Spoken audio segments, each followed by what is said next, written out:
Hey, welcome everyone to my chess stream here on lichess and Twitch. International Master William Paschall. We are streaming 6 days a week, usually Monday, Tuesday, Wednesday, Thursday, Friday, and Sunday. Today, Friday, is our Fast Friday stream, so I'm basically playing faster blitz for me at least, which is like 5 minutes plus 3 seconds. Casual, please. If you'd like to challenge me, I'm accepting challenges from everyone. Just get in the queue and I will play with you. If you have an established account, I really try to refrain from playing people who have less than 100 games played here on lichess. Oftentimes they're like just trolling me or something like that. So have a relatively established account with 100 games and I'll accept your challenge. Here I've got a challenge from one of our regulars, actually one of my subscribers. Special shout out to the subscribers today. Mr. Morales, I think you're getting pretty tough, man.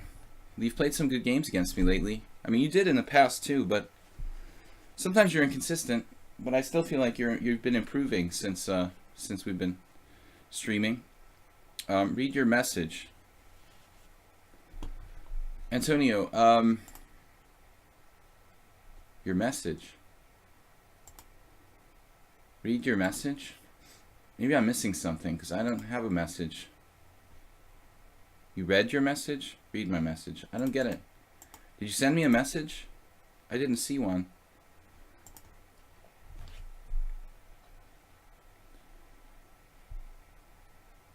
Oh, you're free to postpone your challenge. No, I didn't see that one for some reason. Maybe you sent it before I started streaming. Maybe you sent it into the stream. I don't know. I didn't get it on the stream for some reason.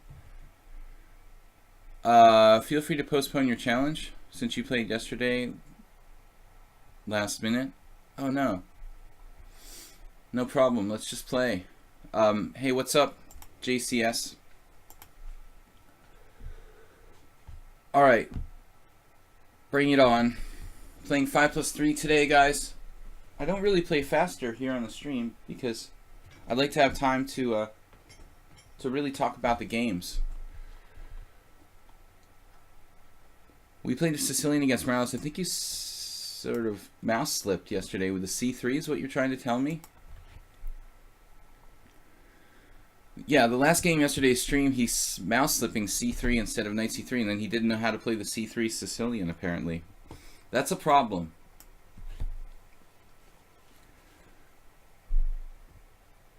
Okay, it was like the last moment of the stream, and I think maybe you weren't even expecting to play anymore. This variation I've played with white a number of times. But anyway, it's still kind of annoying to face it with black. I have not been entirely happy with the positions I've been getting the last couple of games I've played in blitz in this line. I think I need to do a little more research.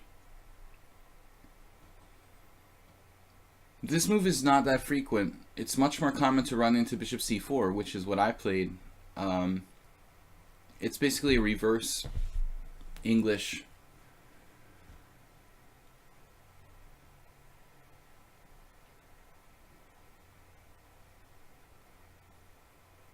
It can't really be a normal Rossolimo. The position couldn't exist from the regular Rossolimo. It wouldn't happen. So, I mean, it could happen if you played like bishop b5, knight d4, and then decided to play knight c3, but that's really rare. So, no, this is interesting. Unlike the Grand Prix attack, you don't have the advanced f-pawn, which kind of strengthens your attacking chances. But on the other hand, I do need to get my forces developed. D5, pawn takes pawn, a6, knight c3, knight d5. That's very similar to that Grand Prix attack line, which I don't really like too much. I'm just gonna play d6 here. This might not be as good as a6. I'm not sure. There's also the possibility of knight f6, but I think that would actually transpose back into a normal line. If I play knight f6, I'm pretty sure that we transpose into a legitimate line for white. Now there's queen a5 check. Constantly telling people not to bring their queen out early. But it would drive his knight back.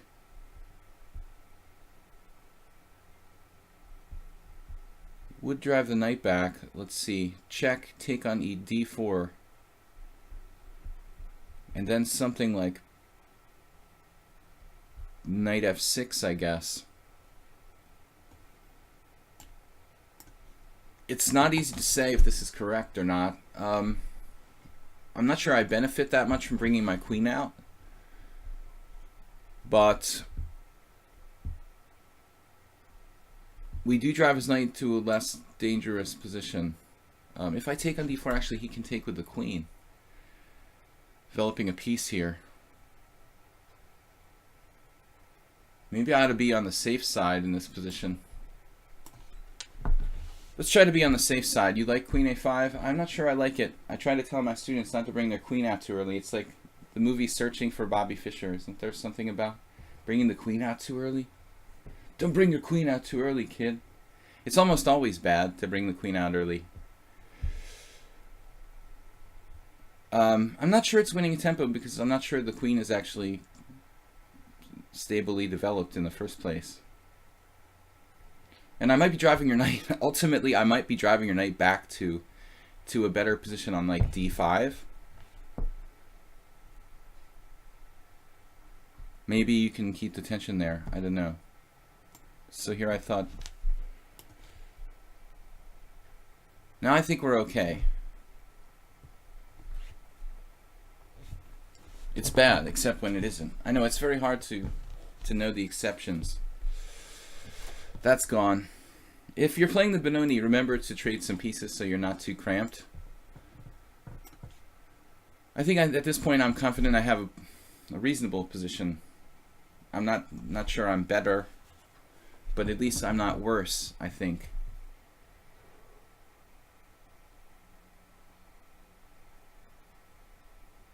But I'm not really feeling like Black's play was optimal. You know, queen a5 seemed kind of artificial. This is a strong move. Castling. There's no consideration of bishop takes c3. I simply have to develop here. There's no choice. It's just a position where Black has literally one move. The white bishop is crap in the Benoni for infinite moves. Yeah, and it's not just the Benoni. You know, a lot of Rossolimo Sicilians, for example. It's a horrible piece. You can't do anything with it. You know, it's the piece that's most likely not to be good. The black queen's bishop. Of all minor pieces in chess, the queen's bishop for both sides is the hardest piece and the last piece to develop, but typically Black has less space. So this piece is the usual suspect. But the Benoni is the classic position where like that piece gets in the way, you don't have enough room to coordinate, and your pieces are cramped, they're getting in each other's way. This bishop is classic problem. Yeah, queen a5 doesn't seem that bad. It does seem not that bad. I mean, I think the critical test would have been maybe he can keep the tension after bishop g4 somehow. Can he keep the tension here with something like bishop e3?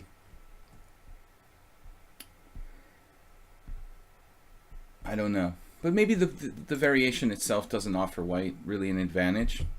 This is a psycho-aggressive move.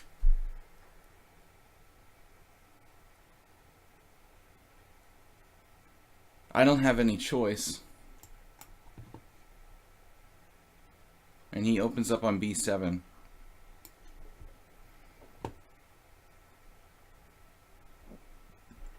He has Nescafe Frappe attack type play here. If you don't know what that is, it's like a really weird variation against the Benko. I guess I could castle, let him take on e7 and play like rook e8. This was an inventive idea by white. Castling queenside, anyone? The problem is that the bishop g5 pin is like coming down. Pretty nasty, actually. Takes bishop g5. I mean, this is going to get really weird. We could have serious problems after takes bishop g5.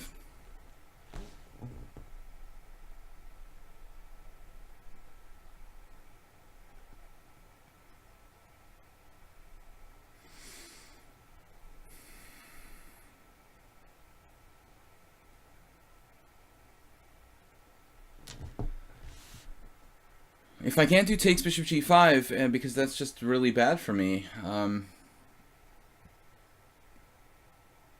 I can play knight d7 there. Queen takes b7. Rook b8. And we're hanging on. But my main concern was knight to d5. Castles. Knight e7 check. King h8. Alright, I don't know.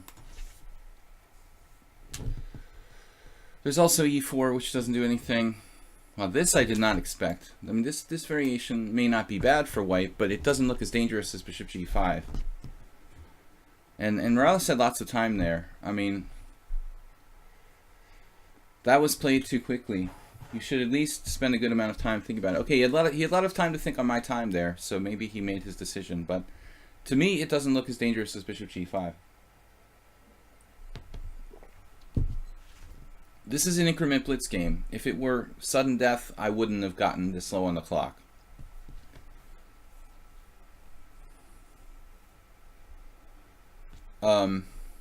My critical line was bishop g5, knight d7, and then maybe queen takes b7 or knight d5, but I think he should play bishop g5 first. Even this might be fine for white. It looks like he has compensation. I'm not quite sure what's going on. Queen b6. Could be serious problems for me.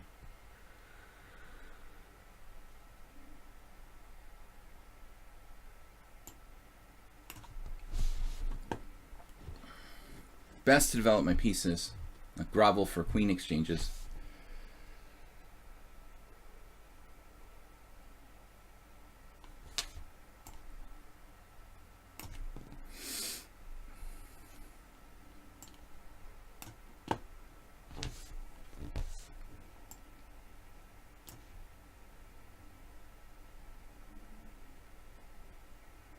I'm not sure where the bishop should go.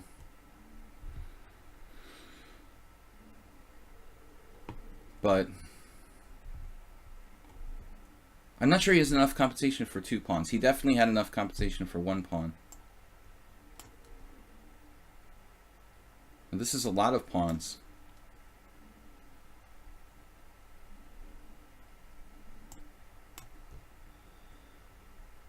Oh, he's on b7.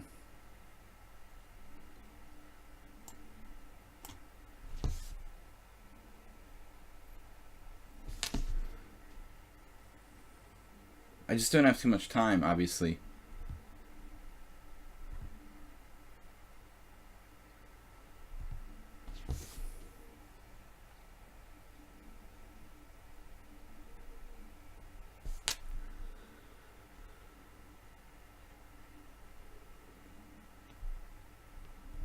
"53 seconds to 9.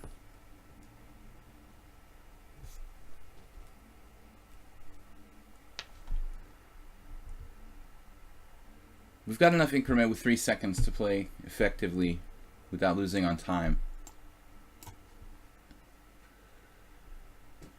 This I missed.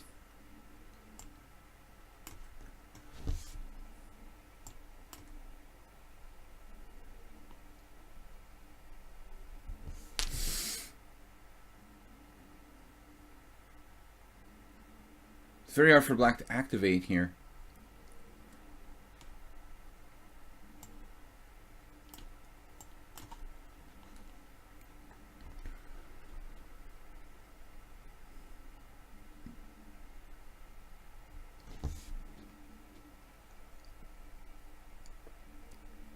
I do have h4. h4 is huge.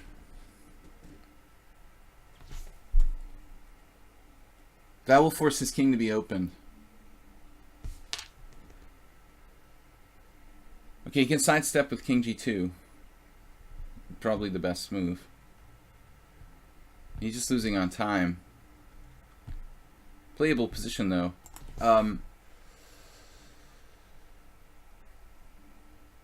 So the engine says king g2 or rook a3 and h4. Black's better.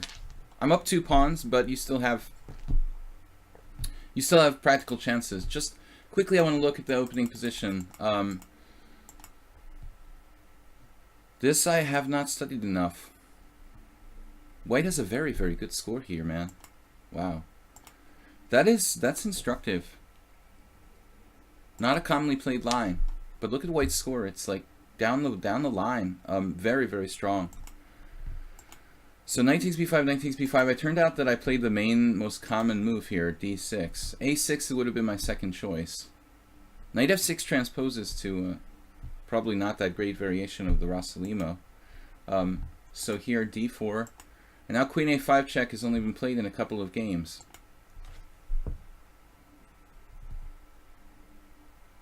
The main move seems to be knight f6, and the engine agrees with it. Bishop d7 is also very logical. But I guess queen a5 check, not as constructive, not quite as constructive as bishop d7 and the other move. Only one other player played like me, this Rakic.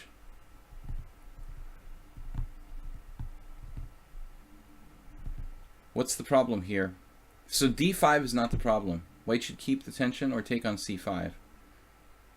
This takes on c5 seems like a good line. Takes, queen takes, bishop e3. This reminds me of another line. It reminds me of this. For a second, let's take a look at this for a minute. There's another variation where you go like e4, c5, knight f3, d6, and white plays d4. And how does this go? C takes d4, queen takes d4. Yeah, I was thinking of something else like this.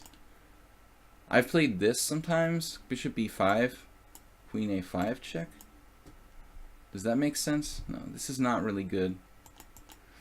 Anyway, let's go on with the challenges. Dracofire. We've got lots of challenges from guys here. I don't like d5. Dracofire I've played before. Unrated. If it's less than 100 games, I probably won't accept your challenge. Tushar, Leona from Egypt. That's cool. Haggard DK, Mule Skinner, and Krasowski. Okay. Just want to make sure there's nobody out there with like a new account. So Morales, yeah, I mean, just I think you gave up your opening advantage with d5, and queen a5 may be questionable. I'm not sure. So Dracofire plays interesting openings. He plays the Polish. Now he plays the Aliakin's defense.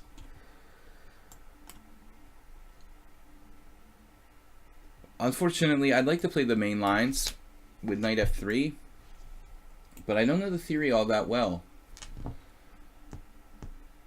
I think I need to really book up on that, so we'll probably stick with our normal stuff here. Time to play 100 games. Z-Nation Chess, you're here pretty frequently, and you don't have 100 games on lichess.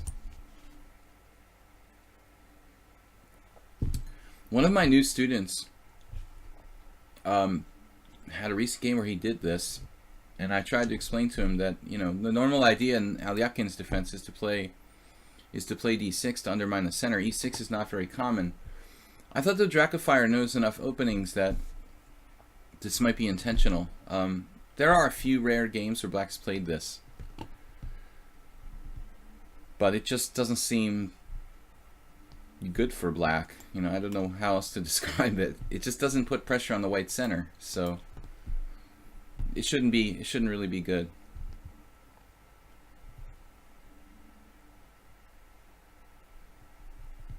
He could still try a6 and b5. All right, finally d6. But he's simply blocked in his bishop, you know, so he's not going to get that. He's never going to get that. The theme from the last game, right? We just said that that bishop is likely to be the bad piece. There it is again. The black queen bishop. Bad piece. What's the best setup here for white? Something modest. Should I put my bishop on d3?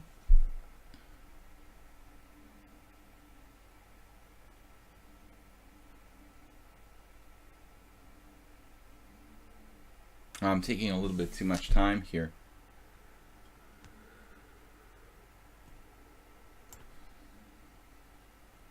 This is a more active square than e2, obviously.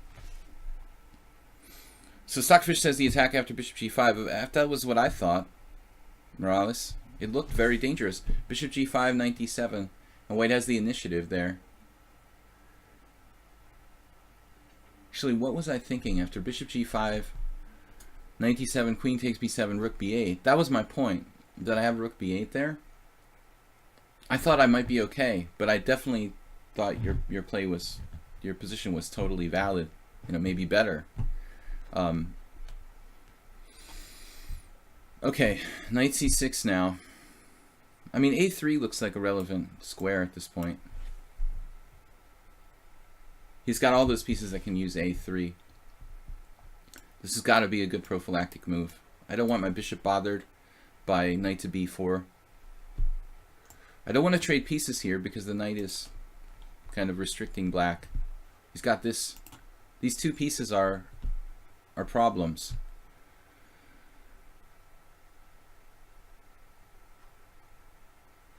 So he tries to go kingside fianchetto. Now we can go postal with like h4. That would raise questions about where I'm going to castle. But I think more importantly, I've got to make sure my e5 pawn is securely fastened. We could just castle.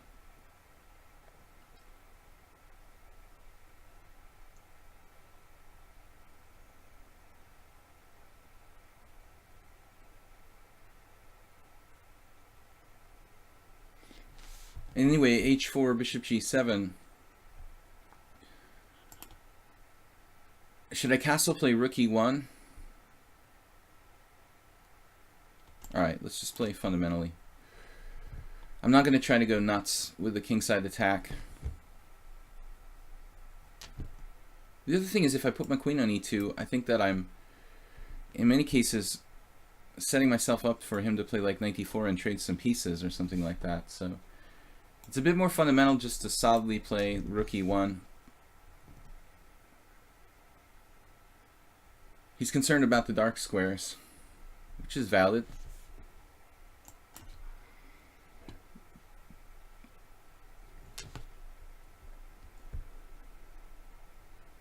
Somehow this reminds me a little bit of a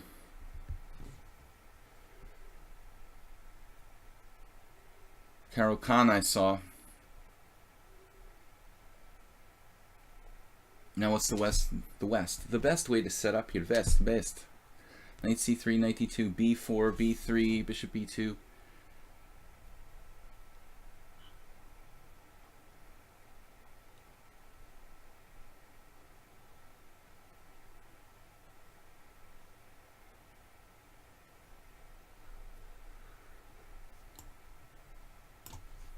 This reminds me of this Karyakin Topalov Karo Khan game.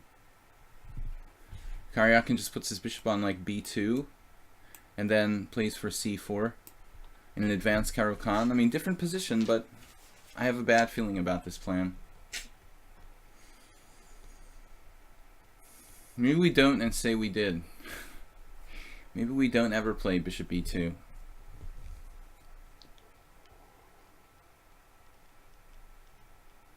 This was a bad idea.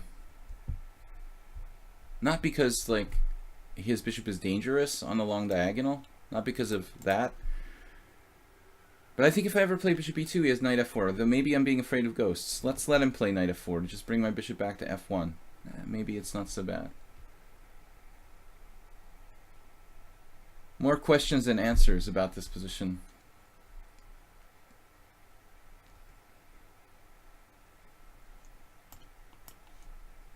Knight f4, bishop f1. That's okay. g5, h3. I've got to get my knight in the game. This is okay. Probably knight d2 would be optimal.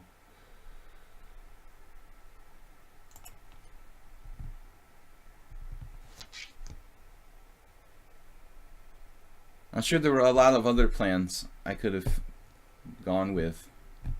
Okay, black's pieces on the back rank are not really any better than mine. If he plays knight f4, bishop f1, I'm threatening g3 and I can kick him out again. So something like that is quite interesting. To voluntarily play bishop f1 maybe, even. Or c4 and bishop f1. Even g3.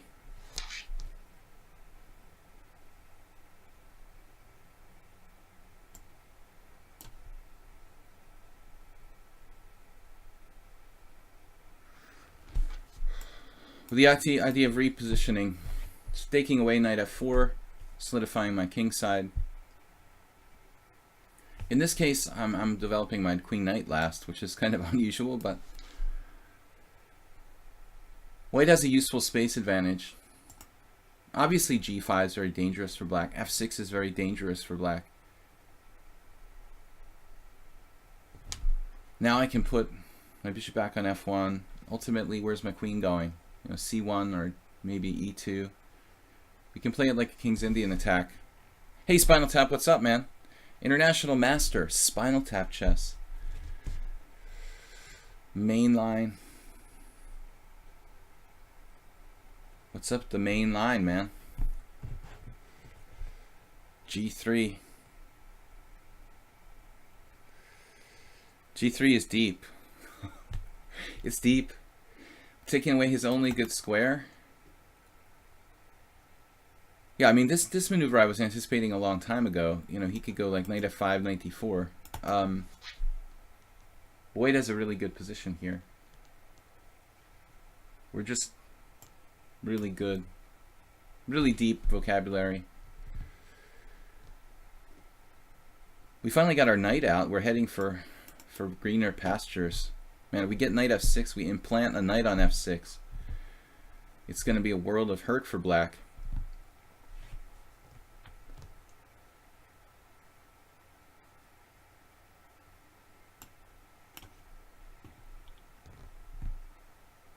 He can kind of cut off my pressure, the water pressure from b2 to f6. It's like a hose that is being kinked at some point. If he plays knight to d4 there. But this just looks really good. Of course, now he can sit back and relax and play king h8.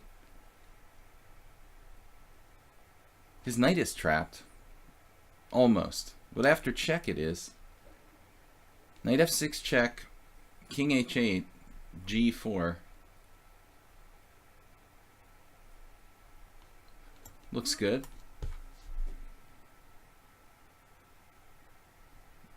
His knight is trapped if I can play g4, obviously.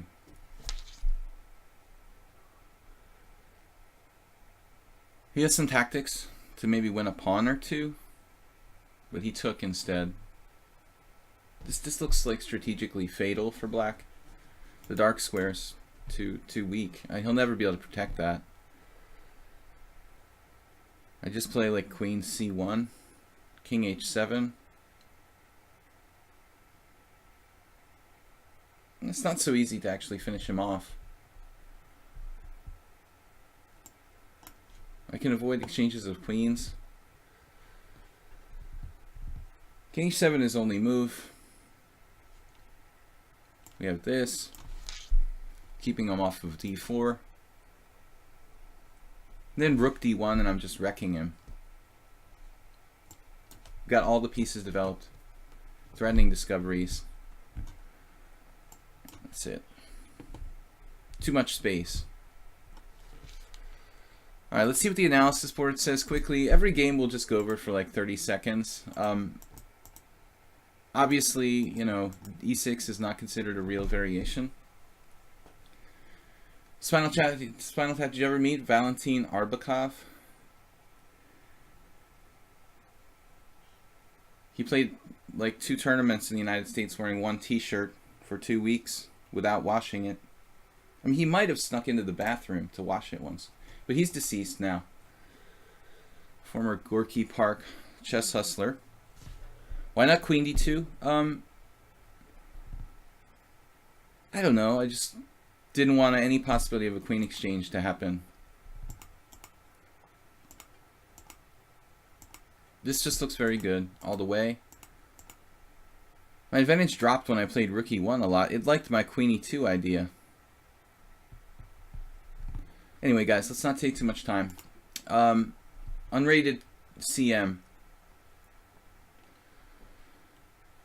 Make sure they're all casual challenges. Players 5+3 casual. Everyone should have like 100 games, so you're not just totally new account. King H8, I'm playing G4. G5, someone suggested. What does G5 do? Maybe there's some confusion there. G4 is not my only move, though. I mean, if it works out that winning the piece is kind of weird, then I can just increase my sort of positional advantage somehow. CM stands for relatively new-ish FIDE title, right? Candidate Master. That wasn't around when I was kicking around in my heyday.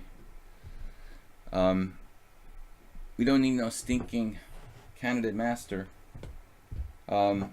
You know, like, Candidate Master is a FIDE player who reaches 2200 can be the Candidate Master. I'll tell you guys, when I was young, you know, we walked uphill both ways to school, and there were no ratings under 2200. It was real simple. Like, you just didn't have a FIDE rating if your FIDE rating wasn't 2200. So there was no need for Candidate Masters. My first FIDE rating was 2330. I was already, you know, like in the high 2300s or over 2300 USCF as well before I got my first FIDE rating. So, oh, the dreaded E3. Yeah, you're either a master or you're not. That's the way. I like the old school method. If you had a FIDE rating, then you were pretty good, you know. There was no questions asked. But FIDE expanded the rating system. I guess it's a good thing, you know, in the long run. But you know, obviously there was no need for Candidate Master title in those days. So, unrated CM. He's 1324. He's handling this pretty well, but I think this might be a tactical mistake. But you can never be too careful, because, you know, this may be one of the situations where he can sacrifice the exchange effectively. Like knight e4, knight takes e4, bishop takes a1. I mean, this is not a joke. I mean, this guy might have some serious compensation for... He might have some serious compensation for this. Queen a5 is interesting. But then bishop d2, and what's my queen? There I go with my queen on a5 again. I think I should just take on c5, maybe.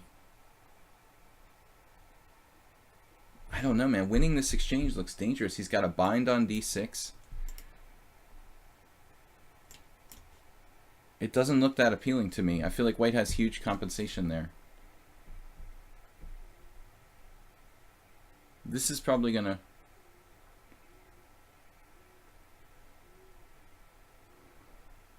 Well, now I don't have any threats. Maybe I still have a threat there. Okay, knight e4 now I like a little bit better. We go here, we get like some kind of concrete positional advantage.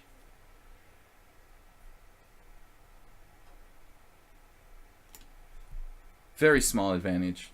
This guy's 1300. We should be able to take him out. 1000 rating points. I don't agree, Tushar. Dude, look at the position. After knight takes e4, bishop takes a1. We can analyze it after the game, but I'm not at all convinced by that.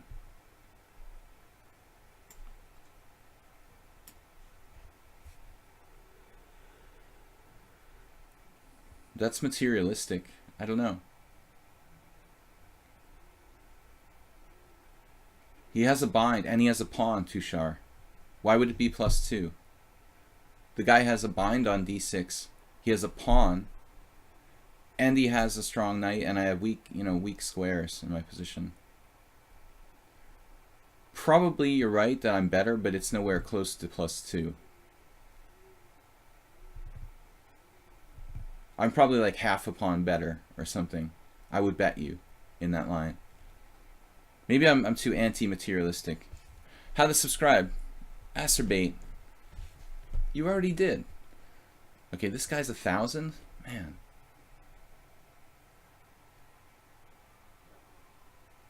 Feels like I've gone wrong here. I missed knight d4. Our first ambulance of the day. Now white's just better. So he's going to turn out to be a real candidate master rated 1300. Is that the joke here? 1,000 games? He's already, like, played too well. Man, that ambulance stuff is annoying. I don't understand why there's so many ambulances in Hungary. But anyway, I'm going to have to take at some point here. My queen is misplaced. Maybe I have d5 trying to break free. Let's go for that, because I don't really like my other options. b6 is too slow. This guy doesn't play like 1300. He's already solved some interesting problems.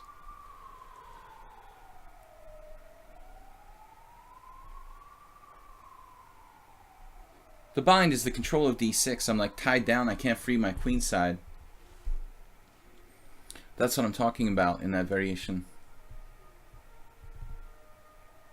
There's like a team of ambulances coming.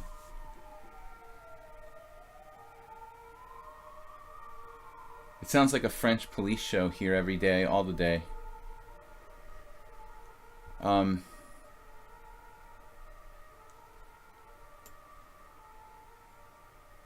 Okay, I can't be having any kind of invaders on b5. My queen also isn't comfortable. My queen is misplaced.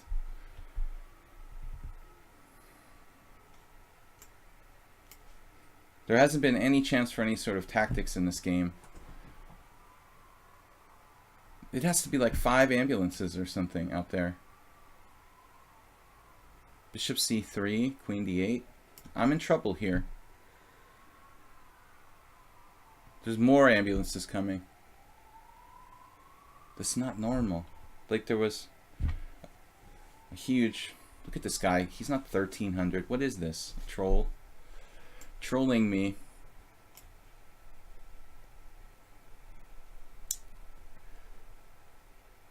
Look how solid he plays. 1300. Okay, you could be like 1700, but not 1300.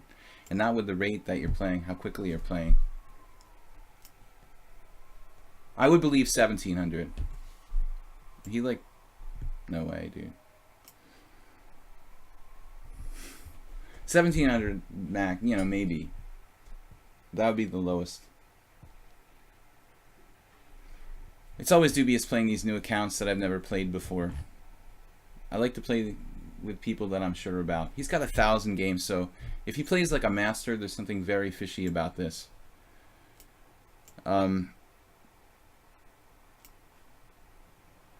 1,300, 1,000 games. Then you have...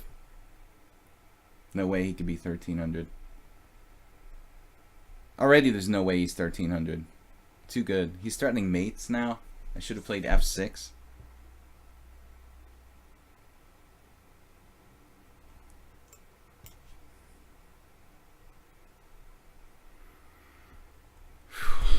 I'm almost in trouble here. I'm probably losing a pawn. It's 1,300.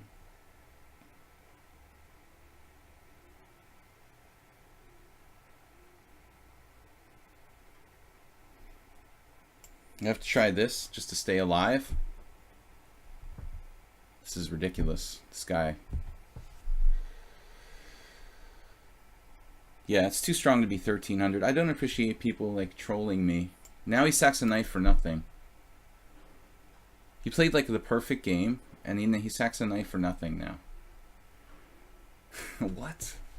Dude, you're like beating me strategically, absolute, and then you sack a knight for nothing. Wow. Alright, I don't understand. Now we're just magically winning, even though we were totally crushed. He's going to let me just win. Got to be a little bit careful, but, man.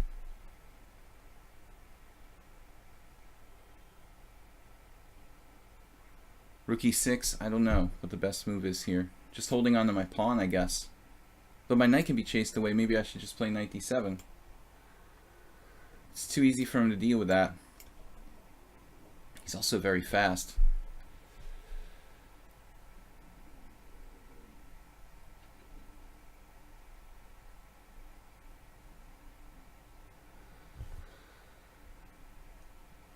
I have a really strong sense of danger, Tushar, so, you know, I see more for the opponent than for me, probably.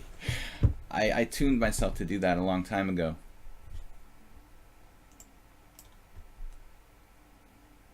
Now I can keep my knight on c5 and stay active, and I'm much better.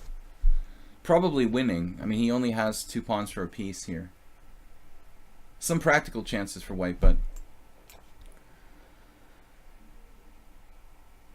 he basically played perfectly and then sacked a piece for nothing in an almost winning, you know, strategically winning position.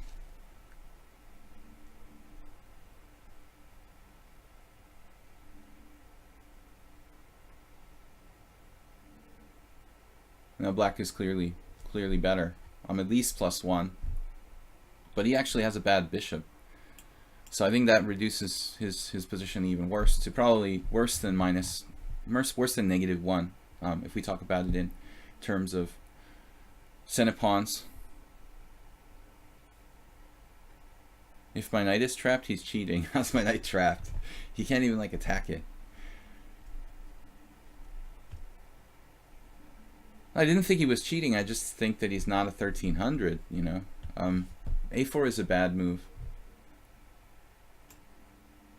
But on the other hand, I have to get myself organized. Alright. A4 is a bad move. I mean, his only hope is to like get my knight out with like A3 and B4. To drive my knight away would be a key plan. So A4 is like his second mistake of the game. His first mistake was sacking a piece for nothing. His second mistake, playing A4. Other than that, I mean, I don't think he did anything wrong, you know. Maybe 1 inaccuracy and 1 mistake. Or 1 blunder and 1 inaccuracy would be my evaluation. Now he's starting A5. I've still got to be careful with my king. Okay, A5 is not an issue yet, but it could be in some positions.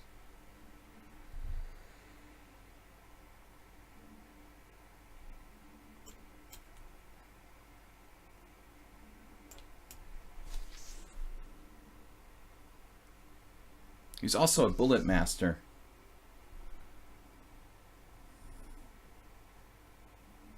Apparently.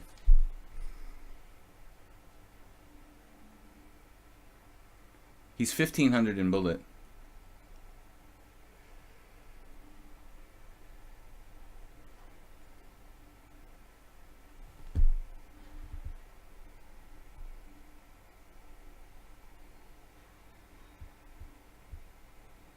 Now he's gonna like lose on time. The last couple moves he made really insanely fast.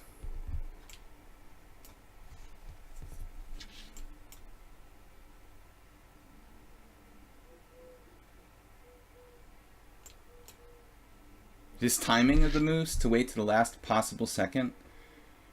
Dude, check this out, this guy. This is insane. Saxon exchange here. This is all theory, which I actually presented in my video on the Blumenfeld Gambit for the chess world. This was my suggestion for black against e3, avoiding the Blumenfeld, which is a problem. But here he played b3, and everybody like Tushar wanted me to play knight e4.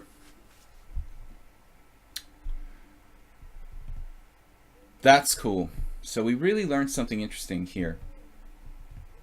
His move isn't a mistake because of knight e4, as I was pointing out. Tushar already said this in the stream. I was right about my evaluation of this. This looks to be very, very unclear. He has compensation for this, which I felt, you know. This is not pleasant for black, this control of d6. I'm never going to be able to free my position like really properly. I don't know that it's better for white, it's unclear, okay? But apparently I had this move that Tushar was pointing out, 95, which I'm a little disappointed I didn't find. Let's see. C takes d5, bishop takes... Even this isn't that clear. I've got to be honest with you guys. I'm not really that sold on this either. I mean, white sort of has the initiative. This looks very dangerous for black. Like, one mistake and you're in trouble. So, troubling, you know. And he was actually winning here. Clearly better, +2. It's the unrated candidate master, 1300. Right. Alright, next challenge is Tushar Kamde, Haggard DK. Yeah, he's a candidate master, and his account is normally played on by his 4-year-old child, who is rated 1300, I guess. No, but he sacked the piece for nothing in a winning position. Doesn't really add up.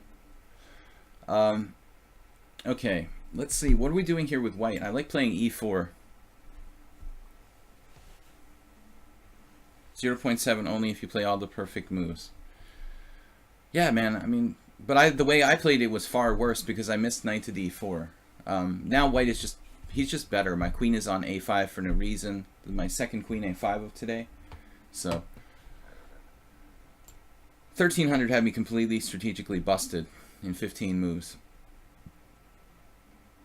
That's 1300 lichess. He would probably be around 1200 FIDE.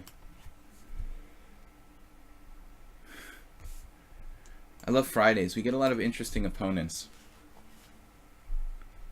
So a6 here. We're going to go into the Lopez. I like that Tushar plays the normal Lopez. It's not that easy to get people to play e4, e5. Classical style openings. When you play here on lichess, you see mostly Sicilian.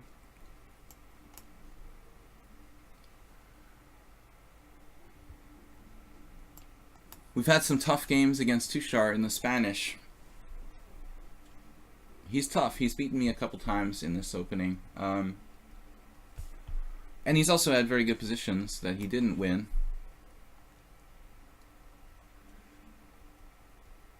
Now black can play the Marshall Gambit. He did. Do you normally play the Marshall Gambit?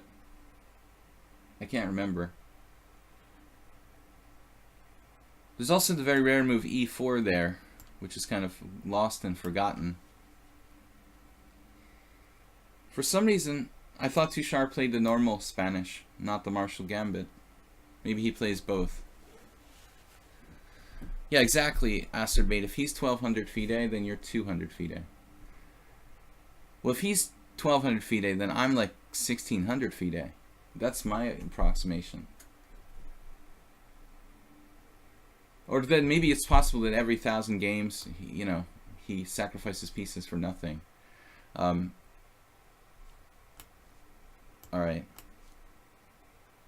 I like this move d3 because it weakens the structure less. It creates kind of like less white square weaknesses in white's position.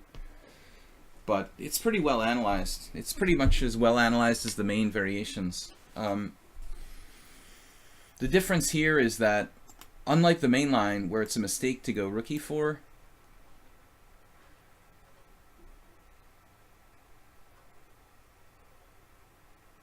how does this go now? I'm supposed to play rook e1, queen h4, g3. I'm supposed to play rook e4 right away, right? No, that doesn't seem right. I'm supposed to play rook e1. And then queen h4, g3.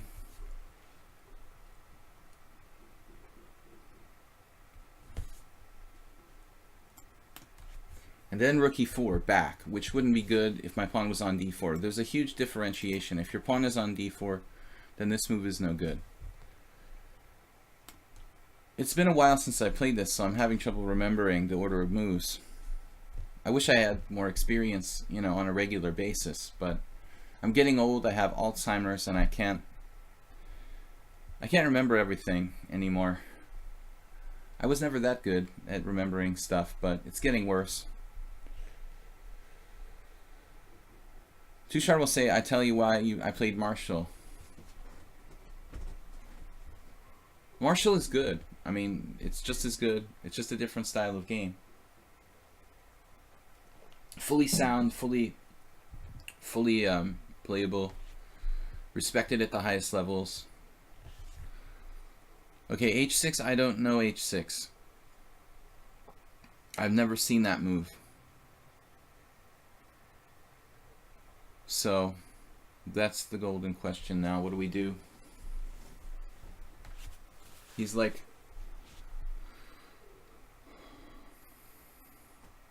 What's up with h6?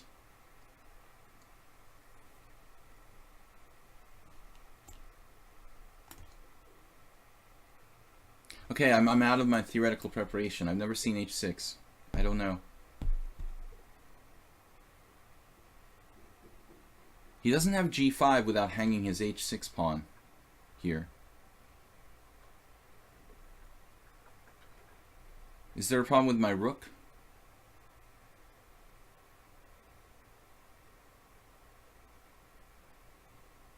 I mean, I need to develop my pieces. Do you have a problem with my rook?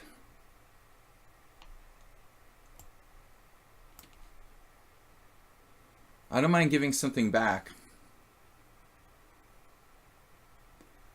Hopefully it's just that, like, not only myself, but Tushar also doesn't know the theory well here. Hopefully h6 is just improvisation, because I've never seen that move. I mean, queen g6 seems kind of slow.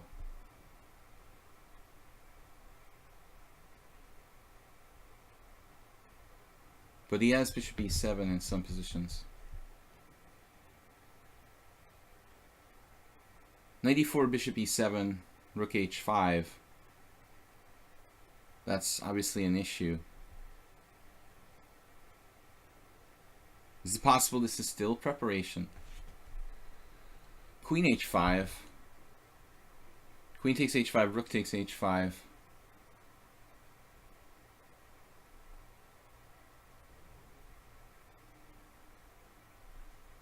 Is there anything better than that? There's knight e4, bishop e7, my rook is trapped. So this almost feels like it's some kind of weird preparation. How can he know so much about the Marshall?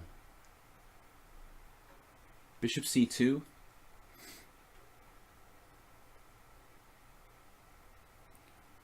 What if we tried d4? d4, bishop f5 looks good. Bishop c2, bishop f5 looks good. He's got bishop f5 lined up and ready to go. So if we play knight e4, he plays bishop e7. Then I need a move, but what? My rook is trapped.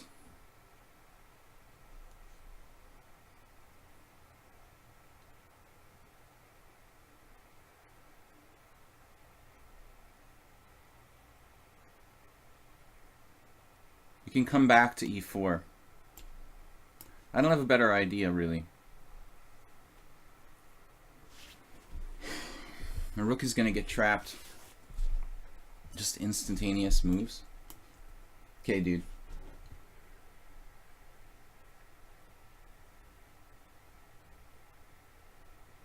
Just going to sacrifice the exchange back here.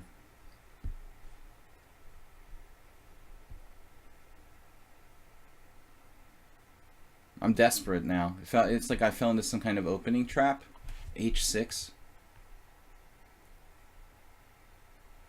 My rook is getting trapped. I even wanted to play, like, check it out. I even wanted to play queen h5.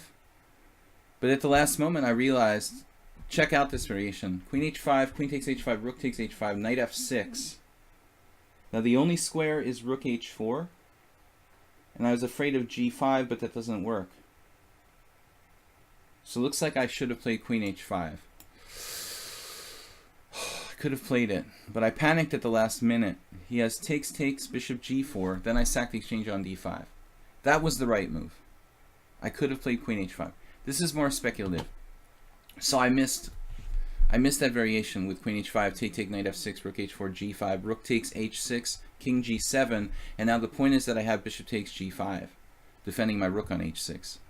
Which I didn't analyze that far. If I had seen that far, I would have played... We'll see after the game, but I should have played queen h5. Here I'm sacking the exchange. You know, it's safe, but I'm still probably worse because I only have one pawn for the exchange.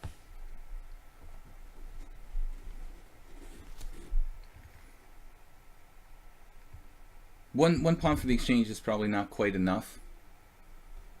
But okay, we have chances, practically speaking. This is not a new idea in this line. Now he's getting like insanely fancy with knight f6.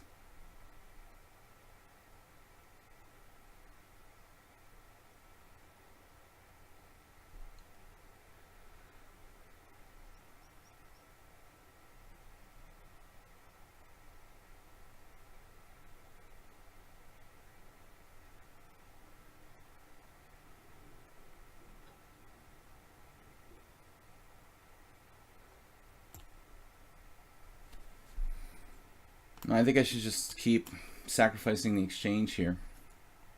Try to survive. Black's basically played perfectly. Except for the chance for me to play queen h5. That was my only opportunity. He must have swallowed a book on how to play the Marshall or something. He's never played the Marshall against me before. Not an easy opening to learn in like 1 week or something. And I'm not playing the main line. This is very much like a secondary variation for white. He said he's going to tell me why he played the Marshall. That should be interesting. But he's not telling me yet. I'm just trying to hold the position down in exchange for a pawn.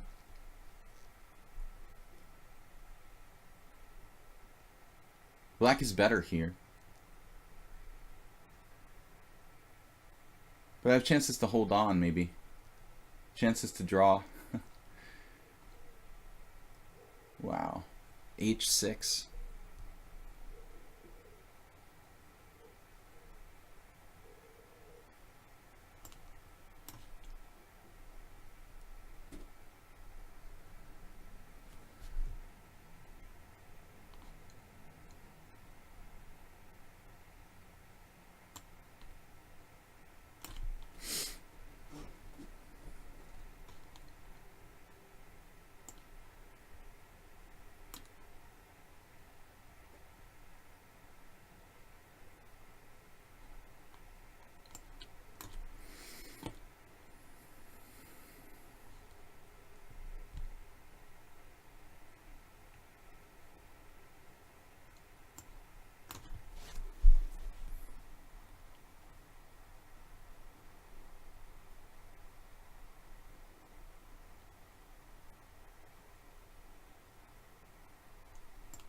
I was just losing there to bishop g4 and f5.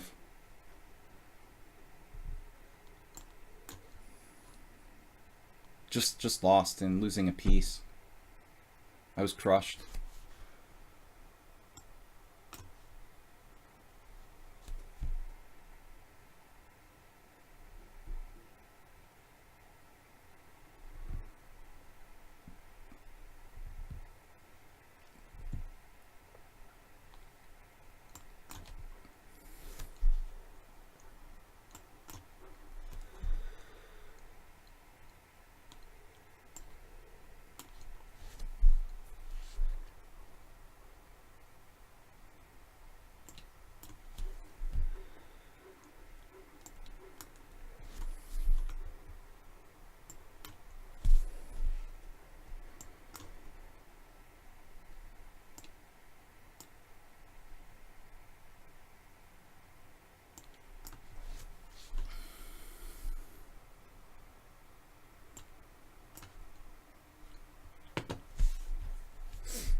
It's really fighting hard.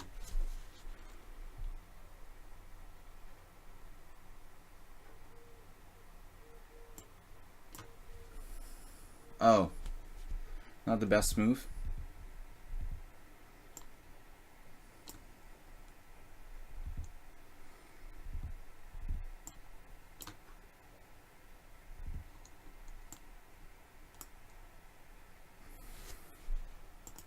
Alright, man, you deserve a draw at least for this game. You should be winning.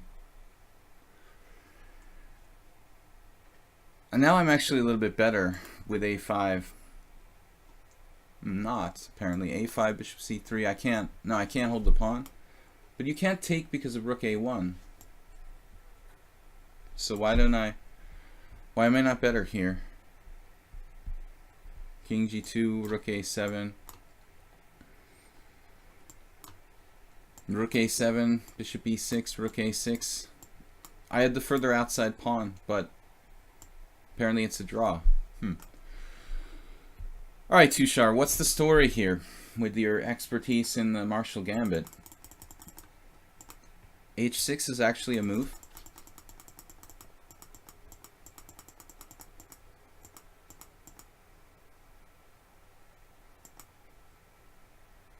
There's one game from 1984.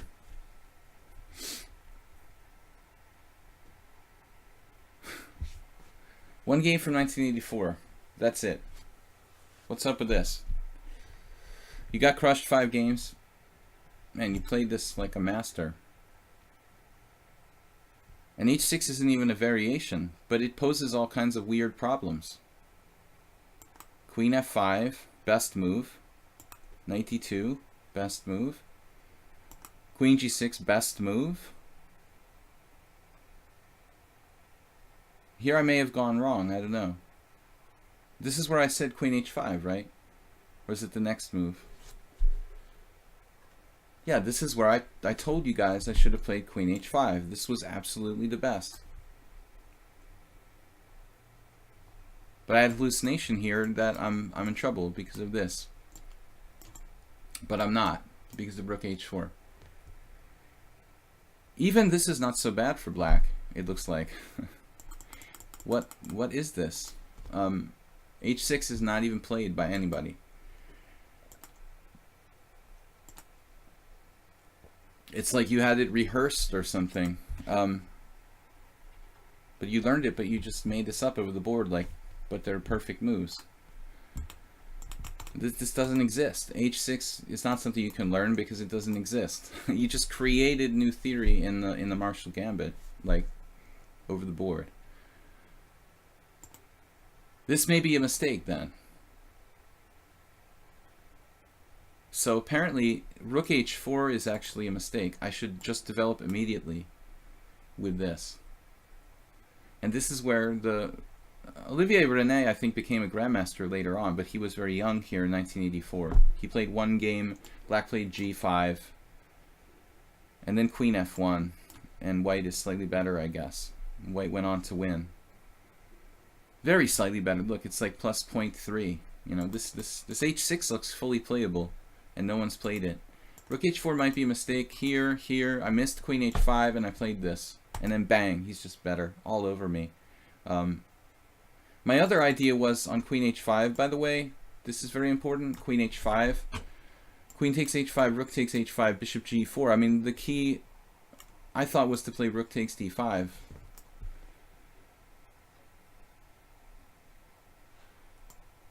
I thought this position would be okay for white. Maybe not better, but okay. You know, maybe I'm wrong. I'm not sure. But apparently I have rook h4 there. When it looks like my rook is getting trapped, I mean, it certainly looks like my rook is getting trapped. You know, like, what am I going to do after, like, h5, for example? It's pretty awkward. And black's threatening g5. So I have to sack the exchange. Wow. Rook takes g4, h takes g4. And this kind of positional exchange sacrifice. And white is slightly better. This is very important. But anyway, like, a tremendous game by Tushar. It's really unfair that he got 5 inaccuracies, 5 mistakes. So you missed a lot of forced wins, though.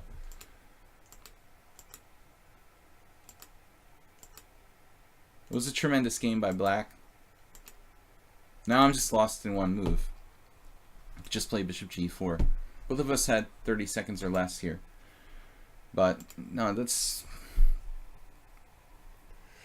Then when he had bishop g4, he was +3. He just missed bishop g4 and f5, winning my rook on e1, winning a piece, pinning me to the rook on e1. It was a bad move to play rook e1. I should have played knight c5, but I saw some problems with knight c5 as well. So he was clearly better, like a pawn up, strategically there, you know. But for someone who never played the Marshall before, I mean, I think that he's like a natural. That's a great game, just a great game by black. H6 is only there's like thousands of games in the Marshall, but it's funny that it's actually quite playable. He created the Tushar variation of the Marshall Gambit with H6. Only one game. Maybe in ChessBase we'll find, you know, if we check a professional database, it's very possible there's some old game that's not in the lichess opening database or opening explorer. You can't trust the opening explorer. It's better to have a professional database. But let's try a6 here. This is more commonly played against knight c3, oddly enough.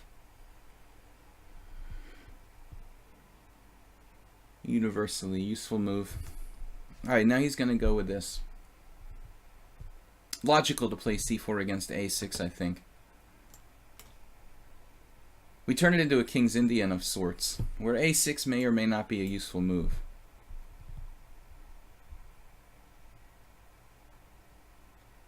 There's no knight a6, that's for sure.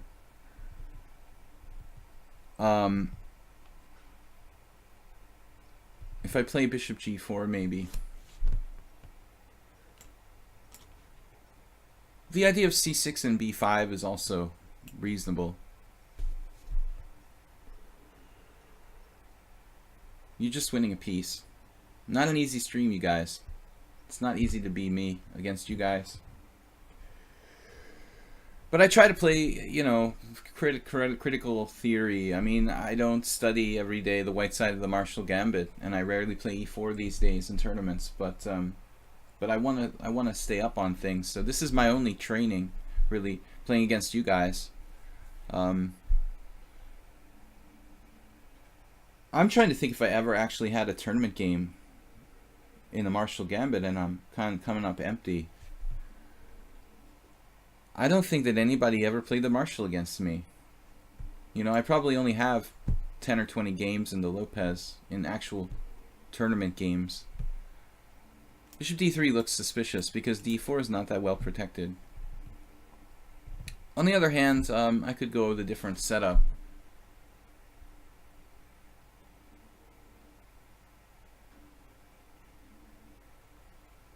Yeah, probably I shouldn't even play bishop g4. Maybe I should just play a standard sort of King's Indian with knight f6 and just try to play b5 here, not giving up my bishop pair necessarily. But a6 not all that useful. I'd rather be able to play like knight a6. Honestly, I'd rather play knight a6, knight c7, maybe knight e6, like Wojtkiewicz did against me one time, to just focus in on the d4 square. I robbed myself of that kind of idea coming there. Very hyper-modern strategy. Okay, we're behind on schedule here. Bishop c2.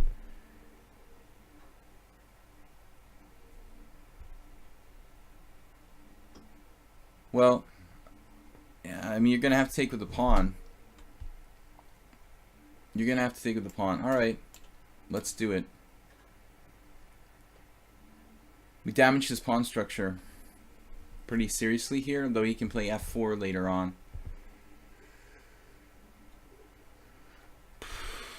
But he has very strong control of the center, so I think that white's position is... it's pretty reasonable. These pawns are quite a force in the center. This is risky for black to play like this.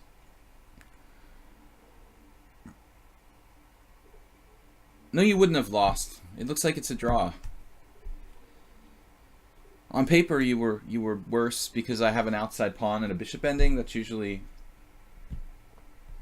very bad for you.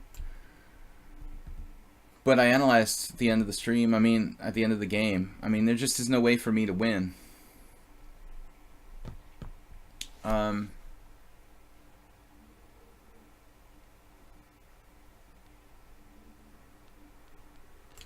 Okay, this looks weird.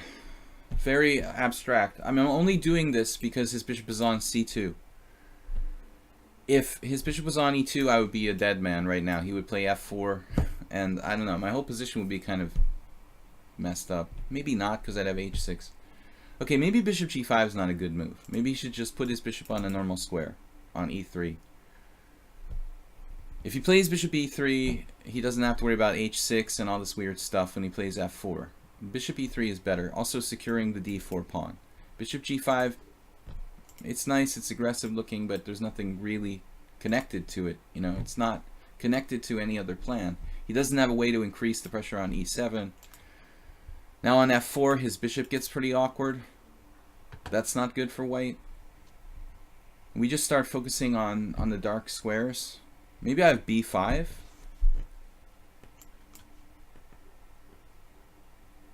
Okay, he can try to trade my dark squared bishop. If I played queen b6 on that move, he has castles queenside, and he defends b2 and this simultaneously. So I really felt I need to develop my pieces. Maybe bishop h6 isn't so bad. We'll have to trade. I don't know, though. Does he want to do that? Does he want to trade his dark squared bishop? I'm not sure. Because in the resulting position, it's like a bad structure, and I have two knights in a closed position. I'm not really sure that we sent him in the right direction here, objectively. I also have e6 now, or even e5, just locking down on the dark squares. This actually looks really good now for black. He might get the d file, but it's only like a minor consideration. Let's go with e5, just concretely cracking down on the dark squares. Knight on f4. No, bishop h6. Bishop g5 was a mistake, and probably bishop h6. I thought it might be a good move at first too, but it's also a mistake.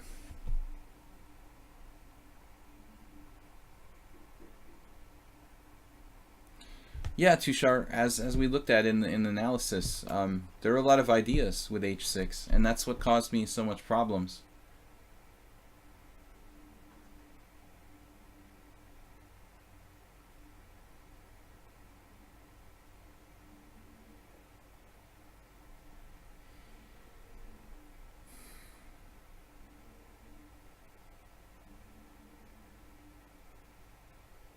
I want to be able to castle queenside, but it's really not absolutely necessary.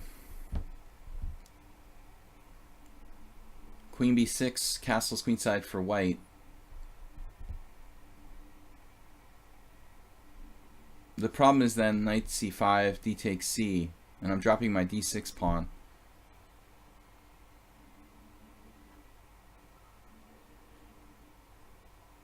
I could just play c5, but then his bishop comes to a4. That's starting to be a problem.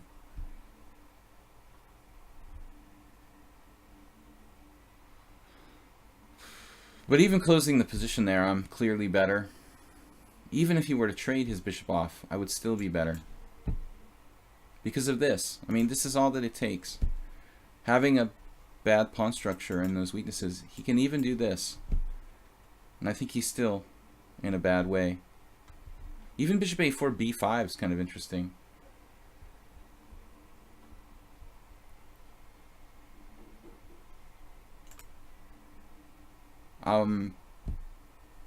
Bishop a4, queen a5, bishop takes d7, king takes d7. Black is better in all positions, because he can never free himself with f4.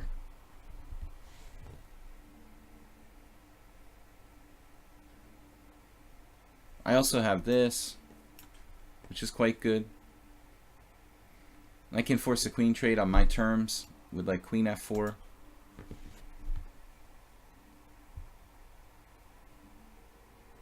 I would keep the tension like in general. b3 is looking like a pretty bad move, making his structure worse. I have even b5 here.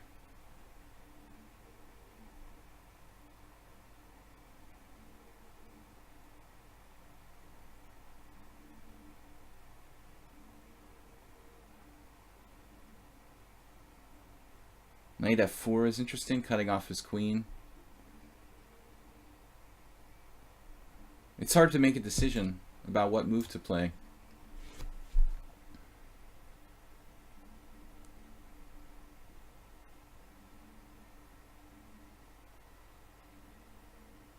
He stops me from playing queen f4.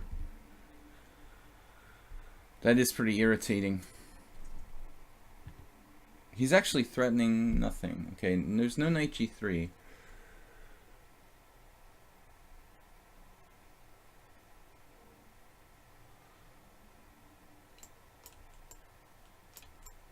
This would be a mistake.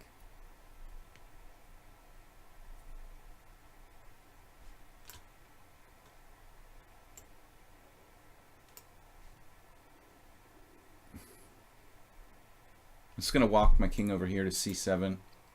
It's quite safe. A location near you. Now I can trade queens into this wonderful ending.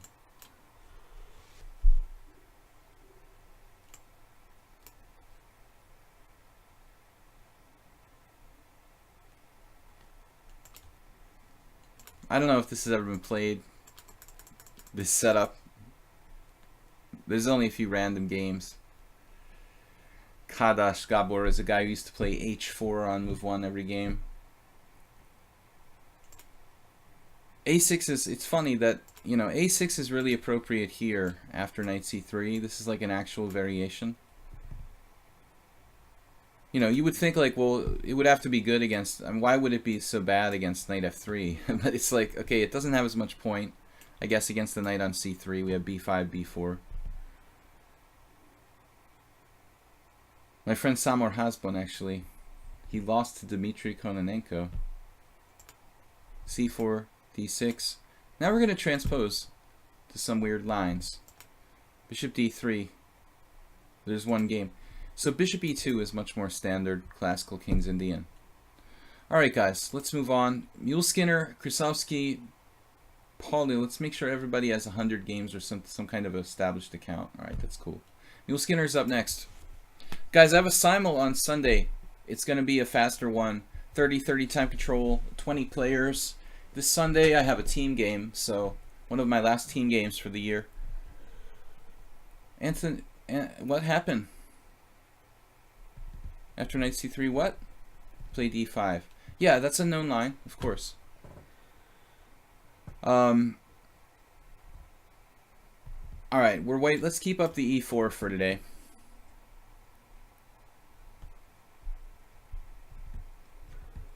If he would have a dark squared bishop, how would you evaluate his position? Of course.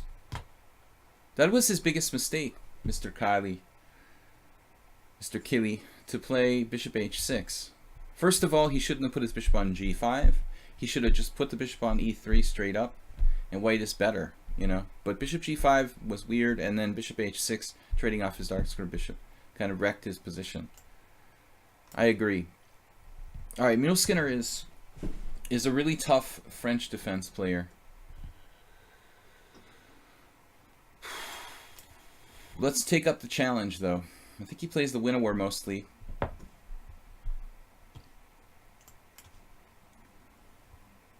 He was playing lines with bishop a5 last I saw.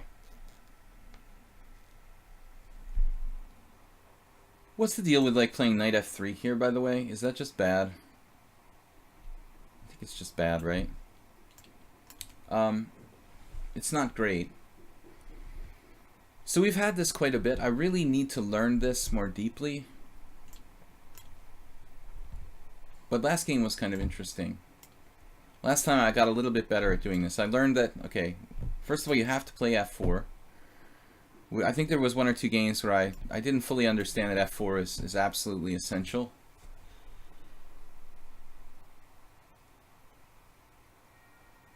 But let's take stock in what's happened here. I mean, I sacked a pawn, I'm getting it back. You know, it's not about material.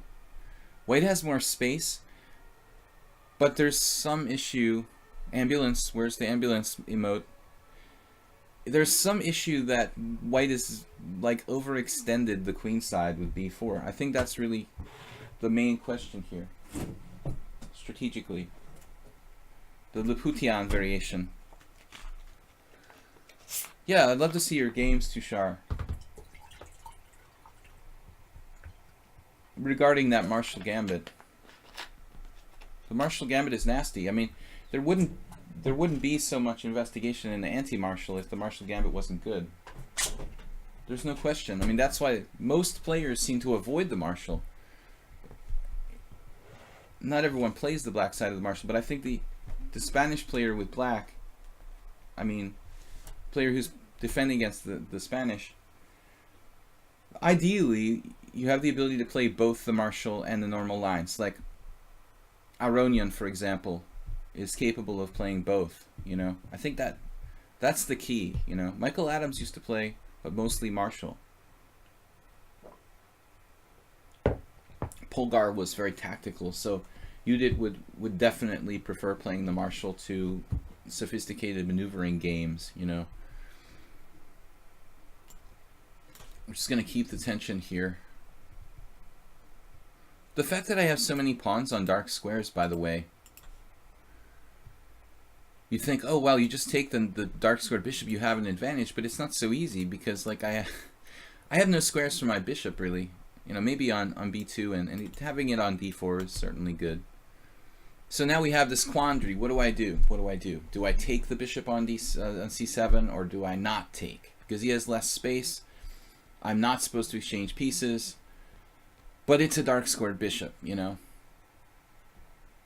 I try to answer these questions strategically because I don't know the theory. a6 looks slow, to be honest. You know, it looks like a non-useful move. Probably not the most dynamic move for black, but it serves its purpose.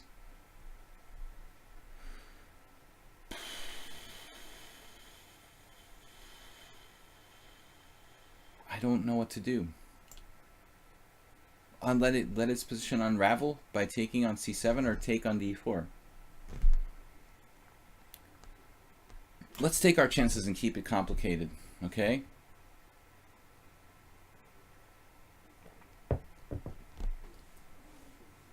We'll try to keep as many pieces on the board as possible to use our space advantage.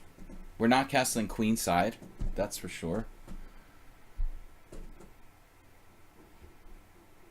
Want to strengthen our control of the center. You could also play bishop b2.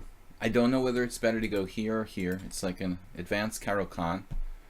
But I felt this move is more central. I can obviously also play c3 to support d4. Mr. Killy said I would never take that bishop. Interesting. I would consider it because it is like black's best minor piece in the French defense, typically. But I'm going with your approach here.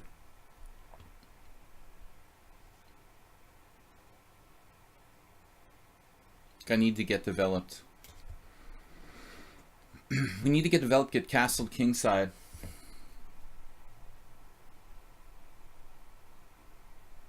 Looks like white is better. In the past, I think I've done that where I've exchanged on c7, not knowing what to do. But it really frees black's position a lot.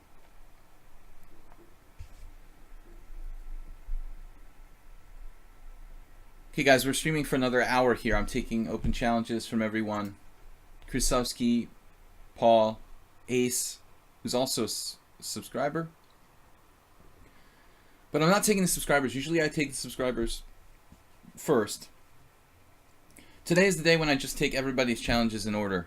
You might analyze bishop b2 afterwards. This is the only open avenue for my dark squared bishop. So I was like, I'm putting it on that diagonal. It's like blocked by the pawn on e5, but no, I agree that that should be investigated because it is possible, you know, the bishop there. Rook c8 is a really kind of professional move by black.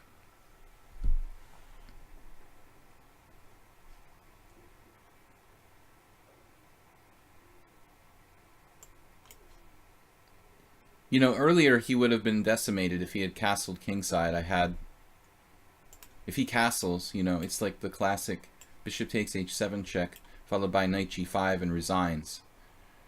This is absolutely dangerous for black. Let me see though. Bishop takes h7 check, king takes knight g5 check, king g8, queen h5, knight. He can't play knight g6 and rook e8. Yeah, he's dead. So he needs two moves there. If his rook was on e8, he could play knight g6 and try to survive. Okay. This is very logical.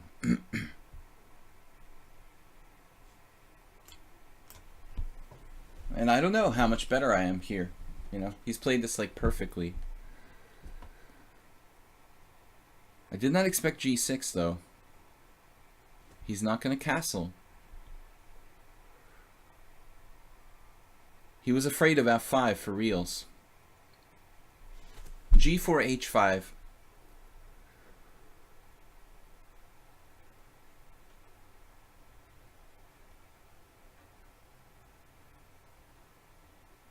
What would Ponomaryov do?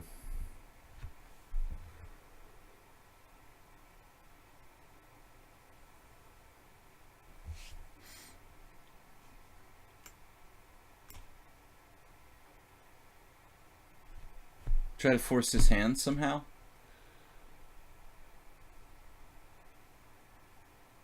I feel like I'm playing for cheapos with this move. I'm not really focusing on my development. But sometimes cheapos are good. Alright, that's a slow move. So he's allowing my cheapo. Knight f5. But now he has bishop takes e3. Knight d6 check, queen takes d6. And it no longer works. Who would have imagined he had time for such a move? Bishop a4.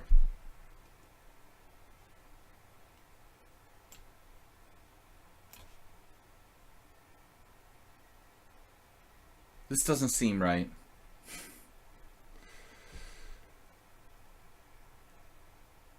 Do I really want to play c4? This is actually why I played the move though, ironically.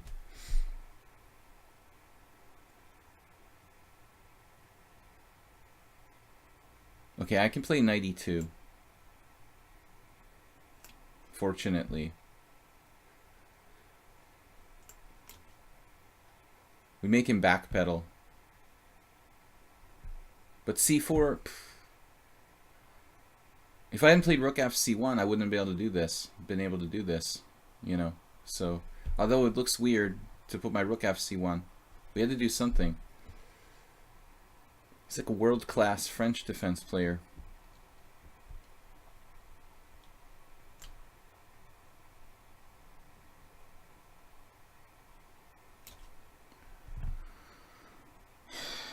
I just don't know, you know, if I'm doing the right thing here.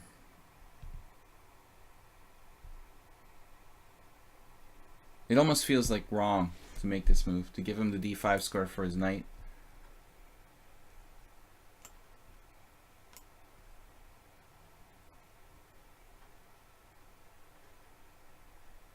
Looks like I definitely should have considered a different way.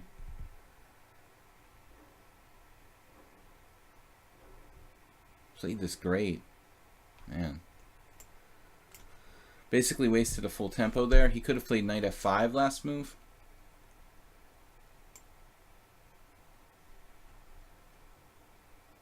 I'm going to drop a pawn now, if I'm not careful. He had knight takes f4 in that position.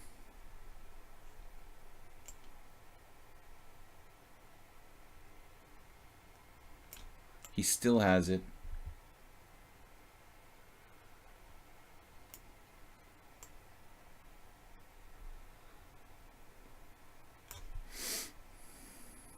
Man, this guy is tough.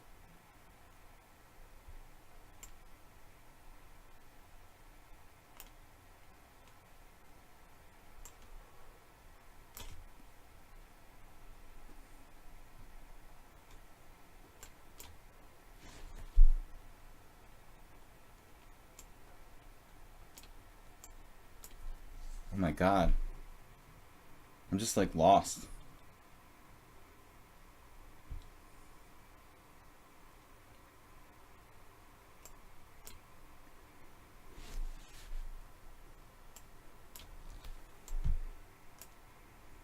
Just totally lost.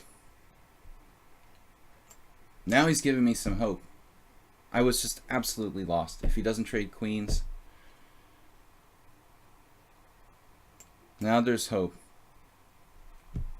I don't know, am I better?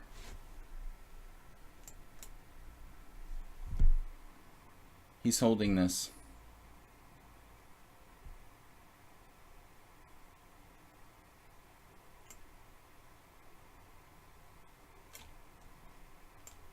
I lost on time. I should have taken the draw, obviously. Check out this game by Black. Poses as an 1800. But even a6, which is a bad move, like check it out, dude. This variation is so good for Black that, and this is like what, the main line? This variation is so good for Black that literally even you can play the second best move and you still equalize. The engine here is calling for a6. White has no advantage. This is the question. I mean, most people take on c7, Mr. Killy.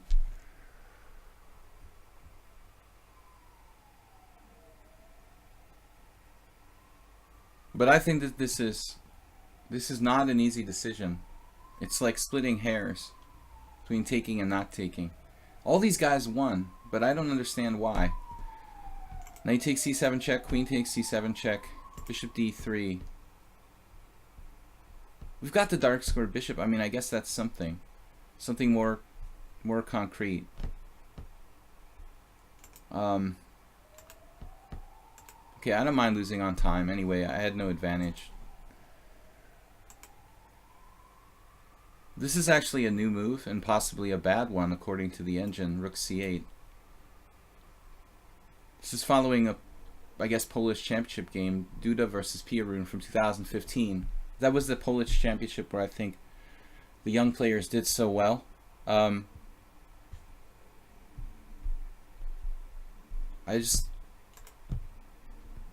can say I'm better here, but I have to find a good move. This is apparently nothing. Here I have to keep the pieces on the board. Okay, so knight b3.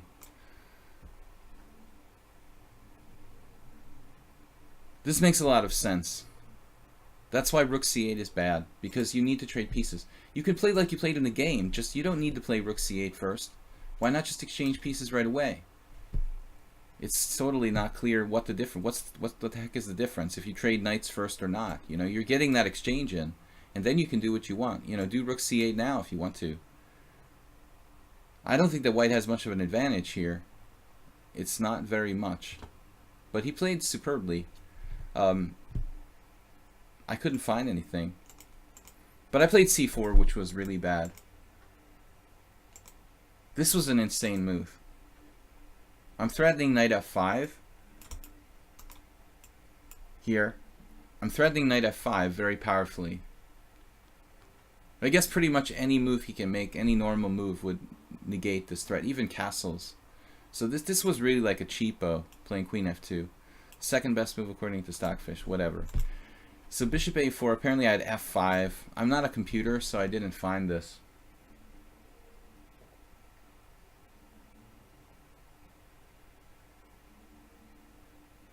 Oh man, look at this variation. Bishop takes d4, f takes e6. Bishop takes e3, e takes f7, check, king d7, or even king f8. There's no way I would find that, you know. I mean, you could try it. You might choose to do it by luck, but you're just rolling the dice. And rook c3 was an extremely annoying move.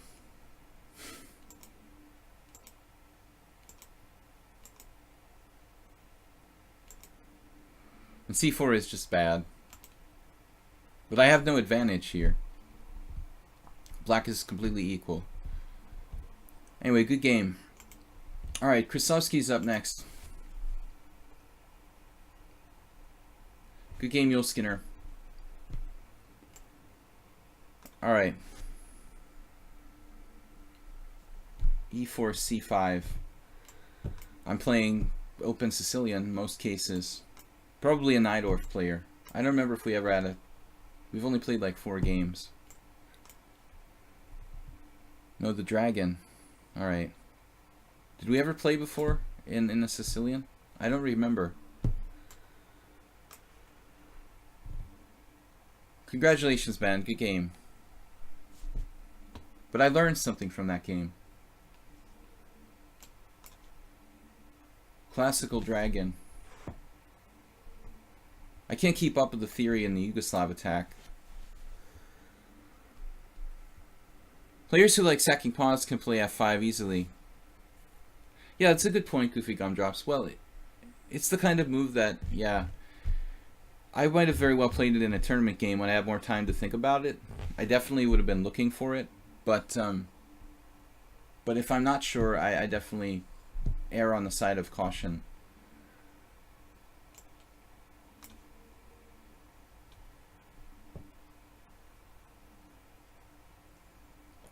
I was recommending this variation to one of my students who was preparing for a tournament, didn't know what to do against the dragon. I think it's like, from my perspective, playing black a lot of times in this line, it's just not fun for black to play. The other variations in the classical with like bishop e3, they're not really dangerous. Now rook c8 seems like it's probably standard.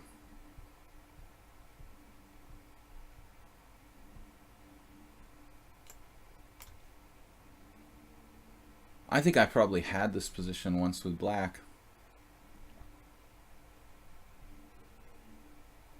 Very many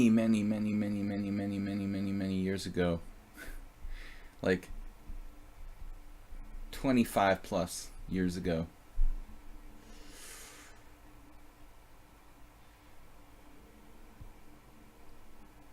Now, a master who's now deceased, Denis Strensvik. I think he died last year.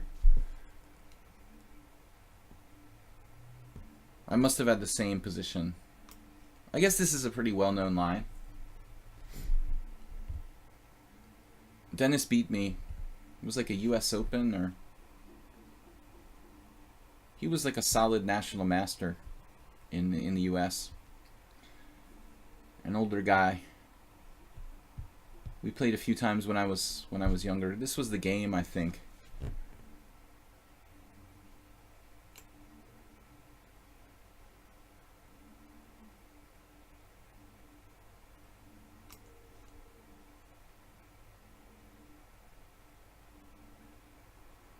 If I'm not mistaken, this is my exact game with Strensvik like 20 years ago.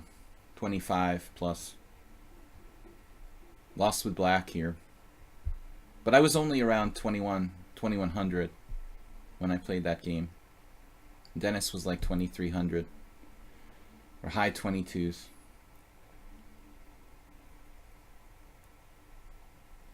I don't know if he was a FIDE master.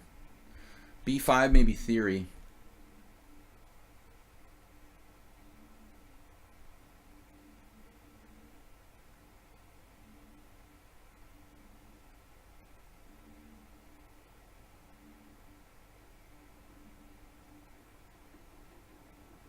I really have no clue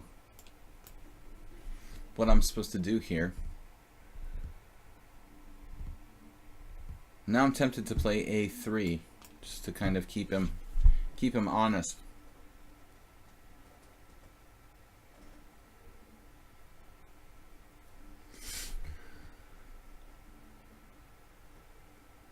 Looks like black has played this properly. I'm no expert with white as usual. When I play e4, I don't know as much theory. And now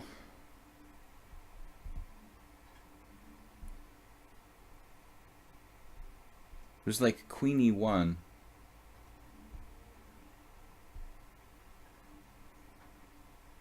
or queen f3.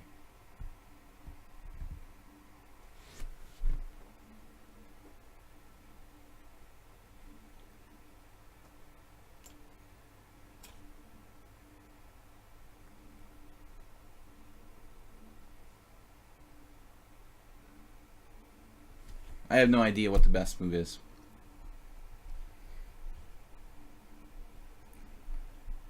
As a beginner, didn't I first learn e4? No. No. I mean, I'm American, you know, we don't have that strong of a chess culture, you know. There's no pioneer's palace in every state, so Americans are mostly like self-taught players for the most part. There wasn't a big scholastic program when I was a kid. I didn't play chess in school, in elementary school. I didn't even know how the pieces moved, well, till I was like maybe 9, and then I learned the rules properly when I was about, I don't know, 11 or 12. And I didn't play in my first tournament till I was 12 or 13. So I learned chess just like by buying some random books, basically. I mean, I learned openings from some random books. Like the first books that I picked up, you know, somewhere at the library or at a chess tournament, I think I learned the English opening first. And I never really played classical stuff.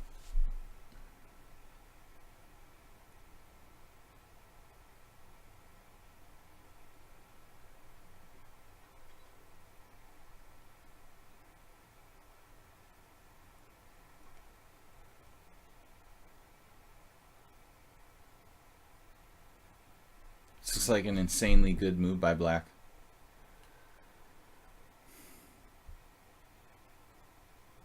What if I take on c4? He's taking on c3? Actually, why don't I play bishop d2 now?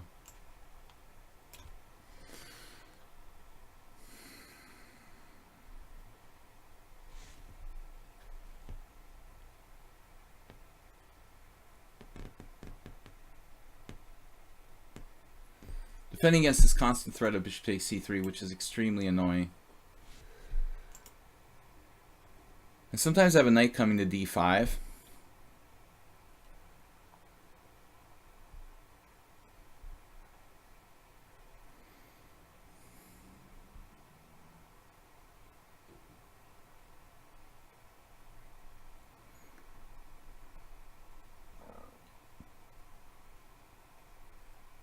Bishop takes, or bishop e3. Bishop takes, rook takes, knight to d5.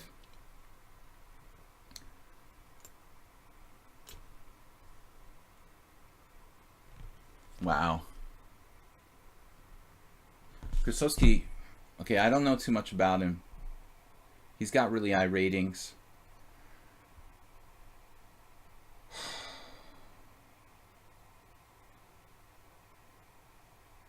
There's bishop e3. There's always this capture on c3. Knight d5, he has resources.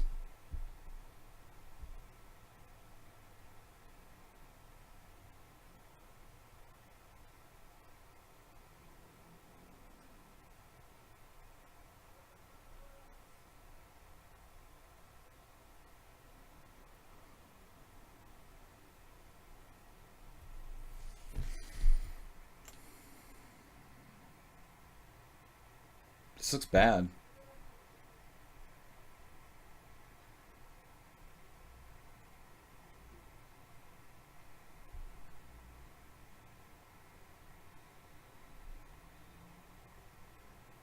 I don't know. What does this even do, really? I think this is just a horrible move by me. Compromising my position. Black played perfectly. It's kind of scary. Bishop e3 is a blunder. You can take here on c3. His move's even stronger. This move's even stronger. It's even stronger than queen b7. I can take this pawn, I guess, and try to just grab a pawn. That's why I thought b7, I don't know. I thought b7 protects a7 here. You try to hang on with a dubious position.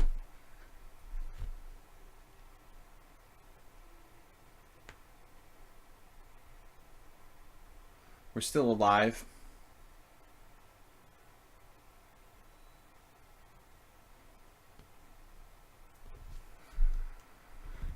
Okay, we're still alive.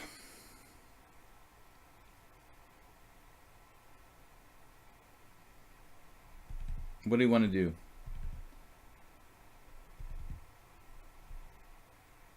Try to attack his b5 pawn?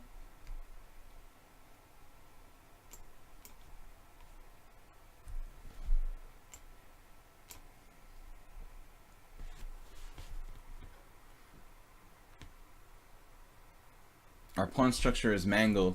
We've got to watch for back rank mates.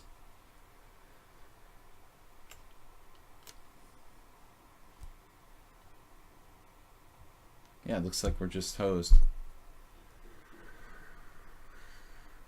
Okay, we have a back rank mate threat of some kind of ourselves. Of our own. Of ourselves. I've got to eliminate this back rank threat. I think I need to take this pawn first. That way I can take with this rook here.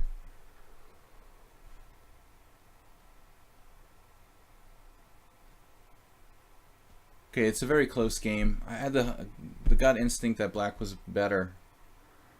Now I might be surviving.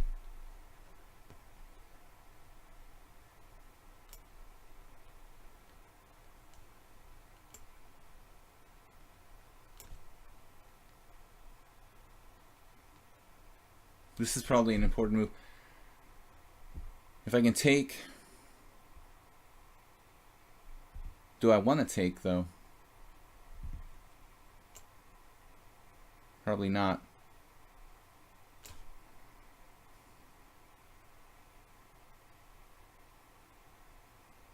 Interesting move.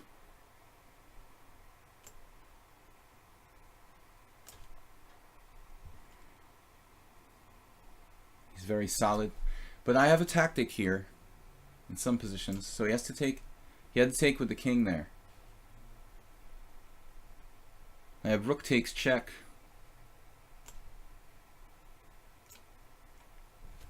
Winning a key pawn.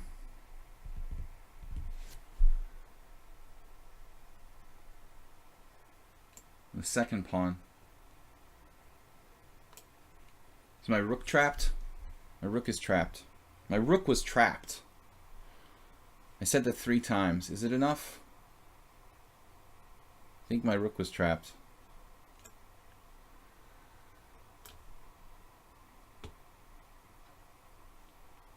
One last effort.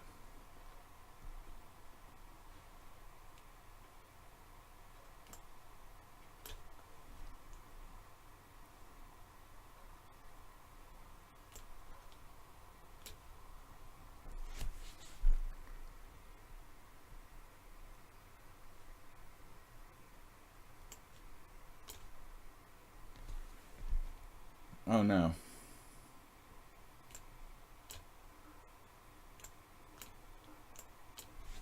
Oh, he's good at bullet, it looks like.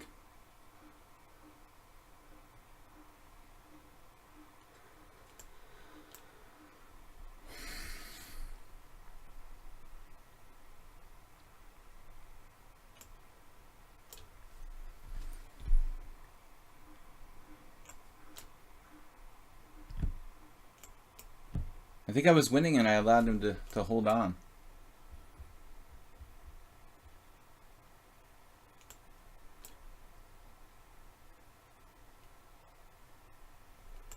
He can play for a win.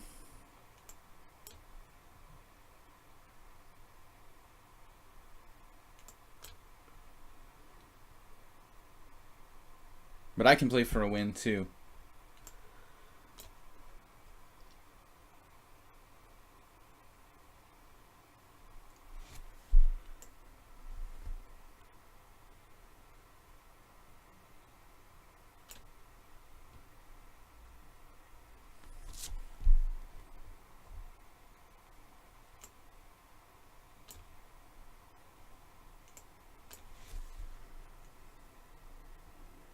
Want to go with the g4 as fast as possible.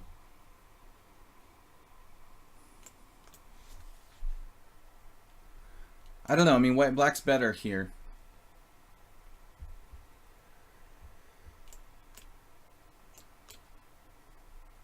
You have good chances to win, but I mean, with no time, there's some chance my pawns come down. You know, computer endgame technique, black's probably winning here. But it was a good game, I guess. Lots of mistakes, but generally a good game. I mean, not bad.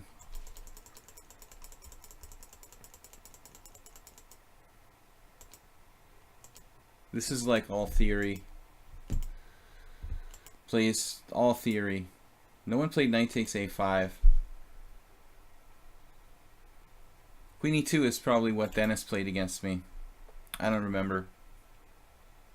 Computer likes knight takes a5. That's funny. But whatever. Okay. Rook e8 looked logical. Queen e1. This was the critical moment. I played bishop d2. And then this. And then I didn't know what to do here. Here I blundered, I think. With this really lame move. Bishop takes c4. I mean, that doesn't contribute to my position. Bishop takes c4. It probably helps black to be more active.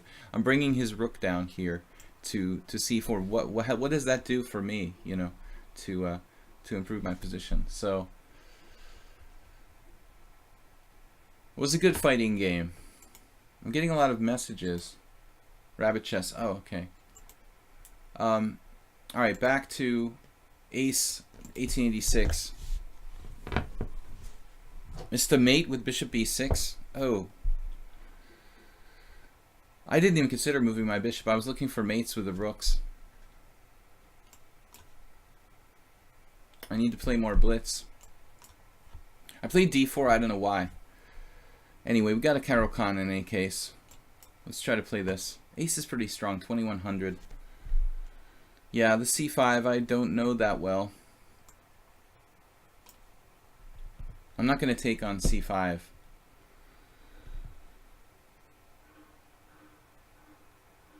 I wasn't going to take on c5. Now I'm thinking about it. Am I supposed to play something crazy like c4? I think this is what Fogarashi does. There's a Hungarian Grandmaster Tibor Fogarashi Tibor who he was playing a lot of theory in these lines. I feel like I'm playing some kind of Albin counter gambit here. Wow. Ace just knows this. I don't know anything in the opening here in this line. I just started playing the advanced variation because everyone else does, to be honest.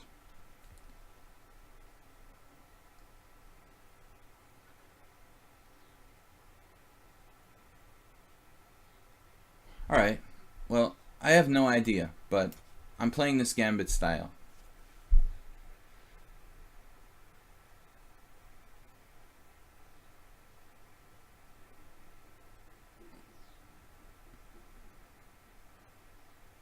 What is the deal here? Knight takes c5, c takes d5, queen takes d5, knight c3. I mean, it looks pretty active for white, like kind of compensation. Takes on c4, going into this ending.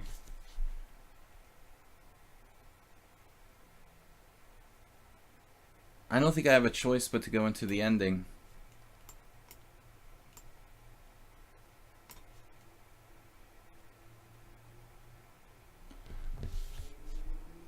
Where it looks unclear. He has a broken structure, but the pawn on e5 is a bit overextended. Not that easy for him to attack it, though. My king being in the center is somewhat relevant. It may not be that easy for him to attack with the queens and a set of minor pieces off the board, but it's still not entirely safe. My king on d1.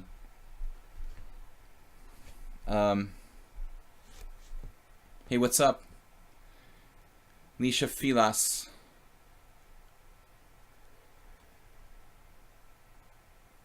Bishop e7 looks kind of weird. Kind of weird. I mean, obviously we understand that he could open the diagonal. But that would also open up his own king, you know, so he's going to castle queenside, I guess, huh? E6 is possible here. And that alone looks dangerous for black. But if E6 he castles queenside check, I move my king, and then he takes or something. Maybe it's not that big a deal, since he can castle.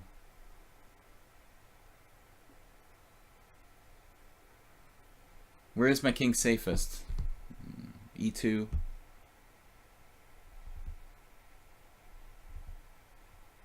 Should I go for E6?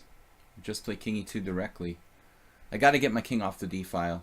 And here, his F7 is hanging if he tries to castle queenside.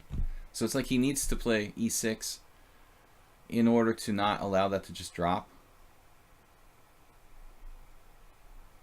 I don't think he can just sacrifice that pawn. I mean, that's too much. But I feel like I got away with something because I don't know the theory, and I'm just in this endgame where I'm like, it's okay. I'm a little bit better. Now there's 97 type of ideas.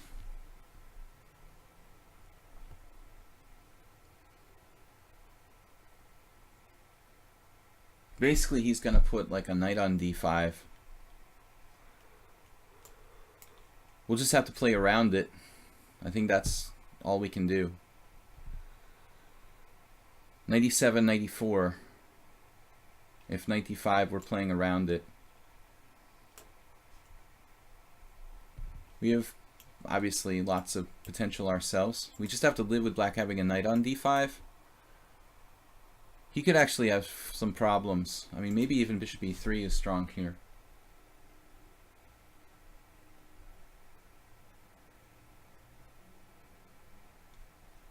This looks the simplest way to play. If we get a control of the C5, get a control of the C5 square. Knight C5 is a very serious idea. Now, I don't have it right away because of knight takes E3. I also have bishop C5. That's actually... Bishop C5 is a serious threat. Now, come to think of it, that's our real threat. And obviously, C5 is bad because of bishop E5 check. What's up, guys? No stream tomorrow, that's the day off, but Sunday I'm doing a simul, like every week here on lichess, 6 p.m. Central European Summertime. Let's just call it European Summertime. It's 30 time control. This was the practical thing to do. But we're better with the king position. He's got a kind of bad bishop.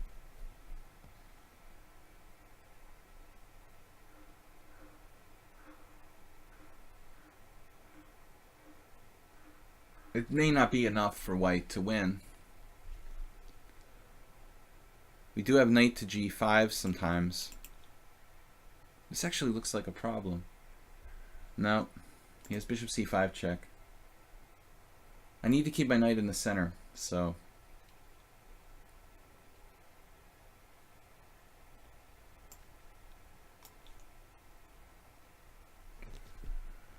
I guess I'm not worse. That's all I can say now. I'm not worse. Looks like he's out of the woods pretty much. Knight D6 check.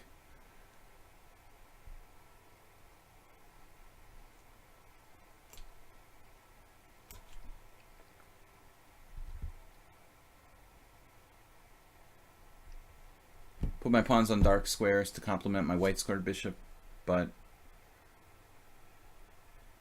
this is probably just not enough for white to win, objectively. I'm slightly better in appearance, but he has the bishop pair, which is worth something. I think objectively it's equal. What's up, guys? 49 viewers. That's not bad. Friday's usually a pretty good day. Rook takes, rook d8. I was considering to play knight to d6 check.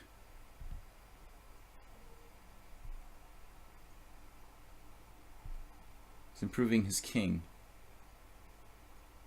Not a bad idea.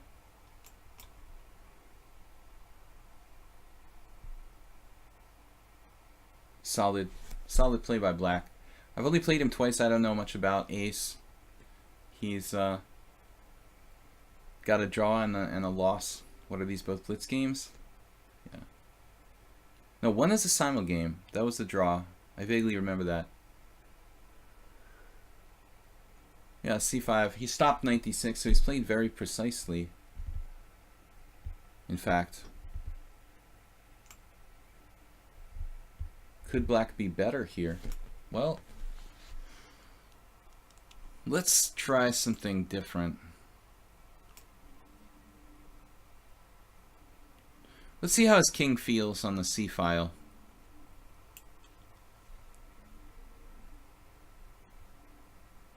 He goes right for the opposite colored bishop, so black is comfortable to just try to draw. You know, some people might think they have winning chances with the bishop pair. Unfortunately, I have to trade rooks.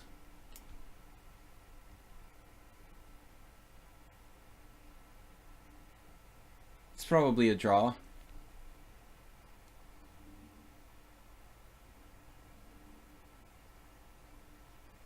I do have f5.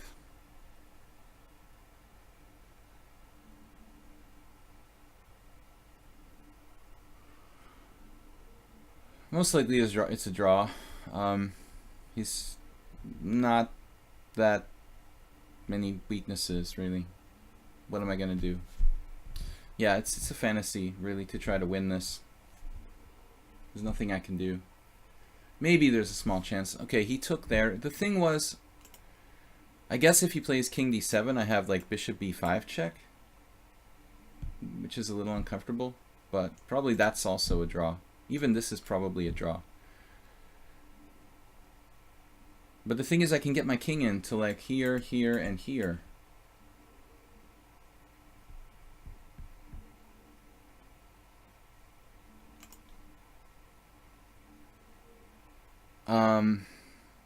Bishop g8 is interesting now. g6 check, king e6.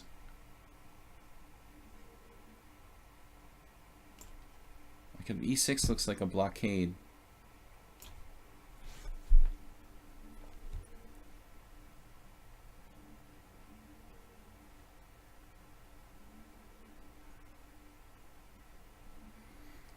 Very likely it's a draw anyway, but there are ways black could lose this position, I guess.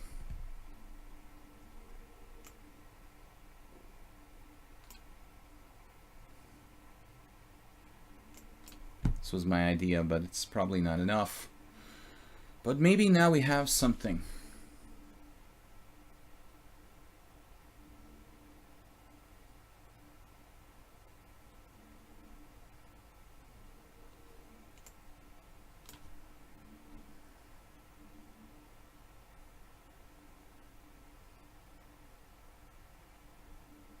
He can't really afford to give me two connected passed pawns.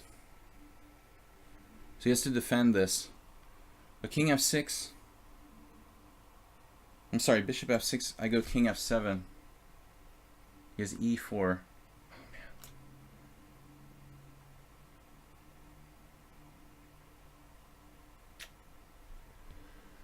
Yep. This looks tough, but there's still some chance.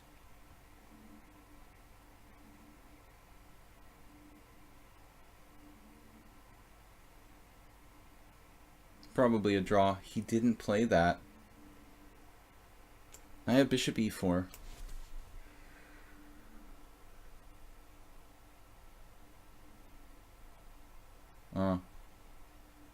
B3.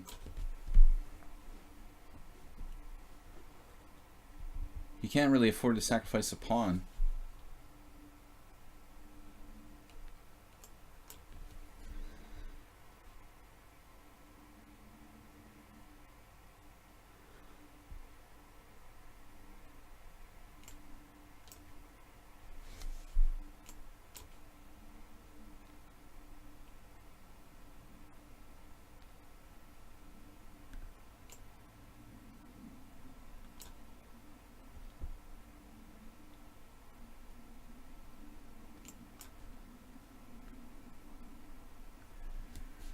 Now I'm threatening king g6 and g5, so he's lost.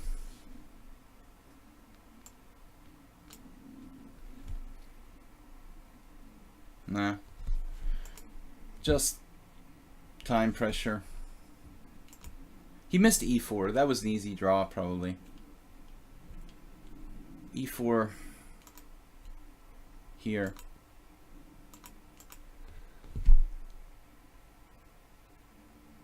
The computer actually thinks black's better after king d6. But a5 was a blunder. Why is king d6 so good?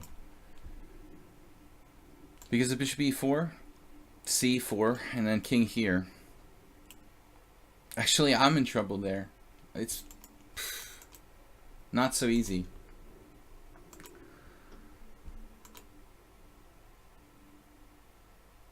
So this was even considered a mistake by the engine, but it felt like my only winning try to play king f7. Now I might be actually winning, apparently. I thought he should play c4.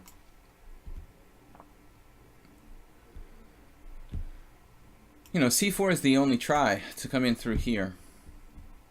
And it gets close. g3, sorry, c4, g3, king d6, h4, like in the game, but he's got counterplay. Here, h5, same plan as in the game, king c5, h5, king d4. I don't know where to go. It's much, much more complicated, to say the least. Anyway, all right, guys, let's go on. So, Keeley. Man, a lot of 2800s lose in equal positions because FIDE keeps making the time control faster and faster. I noticed that there's a tournament in UAE now, this Sharia, whatever it is, Sharia Masters. Now, I was thinking about this. There's this Sharia Masters, really fancy tournament in the United Arab Emirates. Okay, they have a lot of sponsorship money and whatever, but just think about it for a minute, right? They're having like one round a day, and the time control is 90 minutes for the whole game plus 30 seconds per move. I mean, already like 5-hour time control is nowhere near what it used to be, and the quality of games is going down because there's no time for end games. So now they're making this tournaments 90 minutes. Like, what do you do the whole day? You know what I mean? You're just playing one game 90 every day. It's like 4 hours maximum. Like the rounds are at 12:30. You're only working for 4 hours a day. I mean, that's ridiculous. You could have 2 rounds a day with a 90-minute. You know, a work day is like 8 hours. Like, what kind of chess tournament is that, where it's like 90 minutes for the whole game and then 30 seconds per move with increment? I mean, it's already lame enough that it's like 5 hours and there's no time to play endgames. But now we're going to get to this 90 minutes? Come on. It's no wonder that these players are losing in equal positions, you know. In the 90-30 time control, there's no time for endgames already. If you take away that 30 minutes, do you know what kind of garbage people are going to be playing? Like, by the time they get through the first 90 minutes? It's like, dude... So you have the round at 12:30, and then you're done at 4:30. What? This is a chess tournament. It's like one game a day for 4 hours. That's lame. Actually, I was just looking at this yesterday, and black has to play c6 here.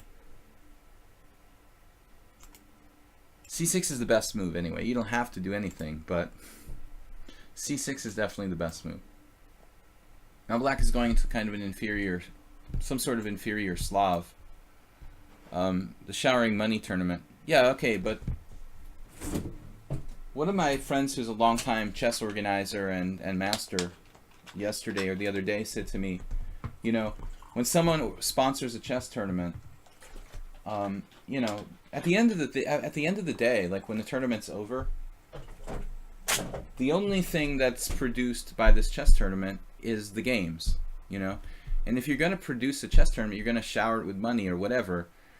I would think like a real chess organizer would actually want to produce quality games, not like some garbage games where 2,800 grandmasters are blundering pieces in time pressure in the endgame because they don't have enough time to play.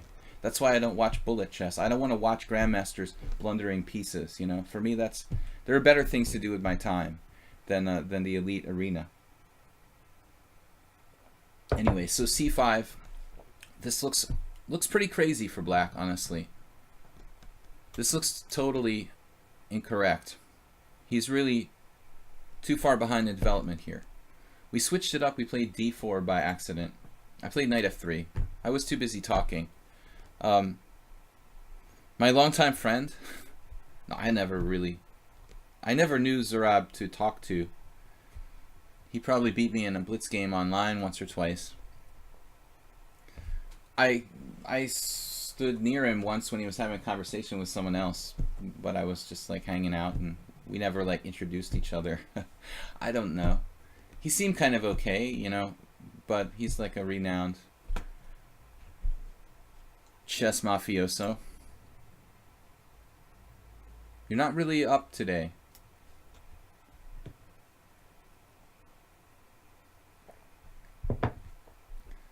Serbia is not up to his normal game today. He's not the same with black as he is with the white pieces, apparently. Alright, that was weird. But while the opening is not bad for black, I had a game with once I lost to John, what's his name? John Shaw. He's a Scottish GM, or IM. And Shaw played the same against me. And then here I was like, oh, what do I do? But it seems like after c6, okay, white has something here. Queen b3, queen b3, queen b6, c5. I was looking at this. This is actually pretty good for white. So Kramnik had some games with white against Gelfand and others. Looks like knight h4, bishop g6. This line looks pretty good. We can play for e4. This is Kramnik, Gelfand, 1998, with advantage to white. But what do you recommend for black? I don't know. c4. You can also play. Okay, you have to play e6. You can play knight f6 apparently. Okay, that's better. Knight f6, and then I don't know the theory. This deserves some further investigations. Bishop g5 actually has a negative score here for white over 91 games. That's insane. How can white have a negative score over 91 games? Wojtaszek, Grishuk, Rajabov versus Morozevich, Aronian versus Spidler. The top four are equal. Okay, that looks like your move then. Alright guys, let's move on. Strange that I've never really... Well, I don't usually play this move order, honestly. So I rarely get into this position that I got into against John Shaw. I usually either play knight f3 and g3 or knight f3 and c4. Or if I play d4, I don't play knight f3 in the next move. Very rarely do I play this order of moves. Anyway, guys, Chupa chips. Chupa chips. Is Chupa something Slavic? Because I see it all over the place. Shaw's a GM now. He was an IM when I played him. Don't you think getting a result is better than a draw? I don't know. I have a different philosophy about the game. I think just draws are people too, you know. Chess is a game. There are 3 results, and they're all legitimate results. You know, there's draws are part of the game. That's the rules, you know. There's a lot of games where there's a win, a tie, and a loss. You know, it's pretty normal. I don't have anything against draws. You guys know I have a lot of draws. I probably have too many draws, but I accept it as a legitimate result. I respect people like Bent Larson, who went beyond the norms, you know, to take risks and to try to win at all costs. I should do more of that myself. If you want to take advantage of bishop f5, it's somehow done with queen b3 for sure. The queen b3 doesn't have as good a result. I mean, first you should bring the knights out, but that position after knight f6 is a critical question. Okay?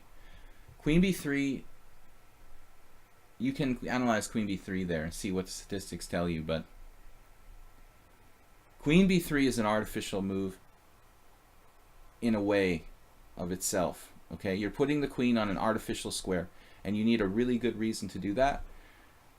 But if you can take on b7 and it works tactically, then it's good. Okay, guys, Chupa is not here. We're going to abort the game. They're welcome to re-challenge me. Come on, Bombist. Marek, let's see if he's got games. Yeah, all right, he's cool. and Marina Valencia Moreno.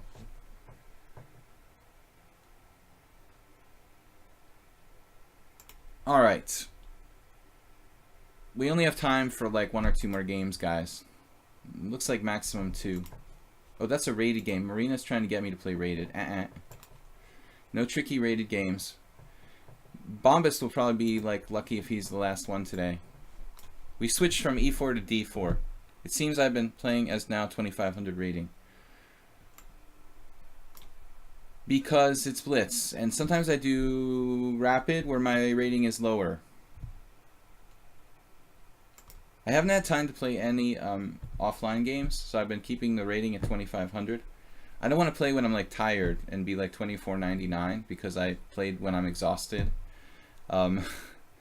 If I go under 2500, I want it to at least be on a good game.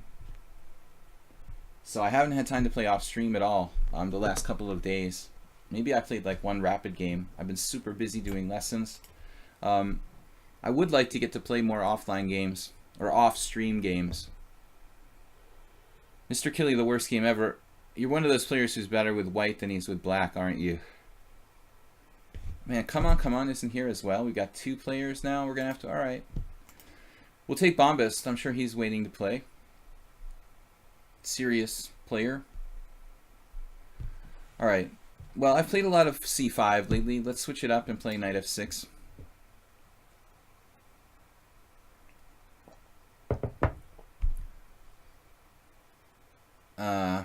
Yeah. All right. We'll do the fianchetto. I don't know Bombas that well. We had a game like this the other day.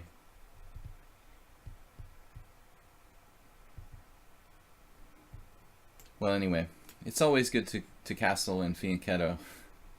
Usually I do C5.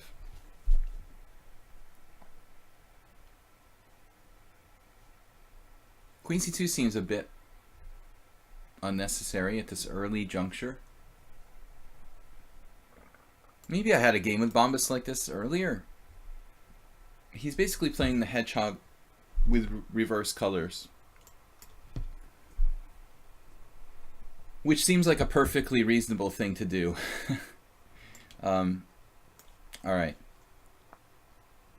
I guess I play D5. I once studied a Botvinnik game where he really won some nice game as black in this type of position. Botvinnik.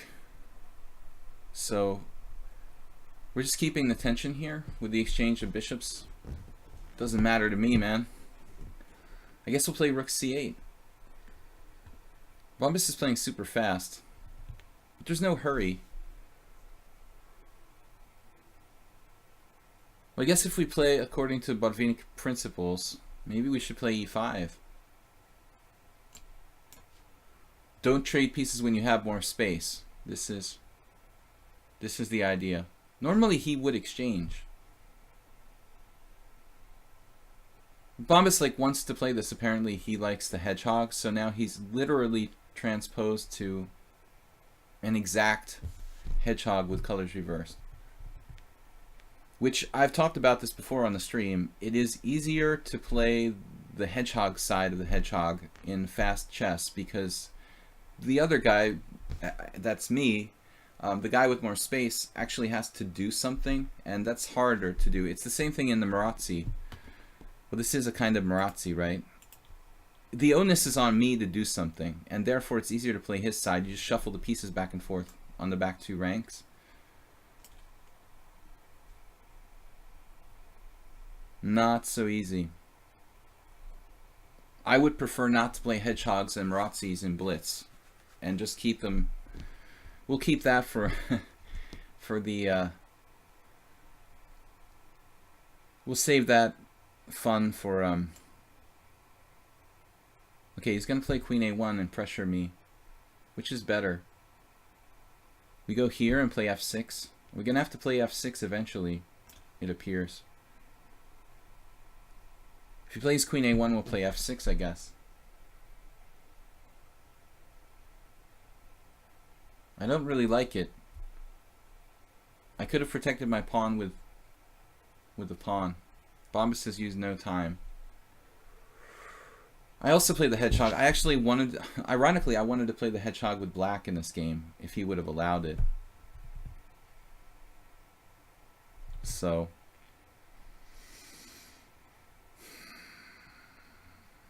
we'll make our normal hedgehog moves. I just messed up though, because now I can't play f6. I'm gonna have to move my rook again back to e8. Okay, we'll move it back to e8. I don't have to do it yet, but I will eventually have to do that, it looks like.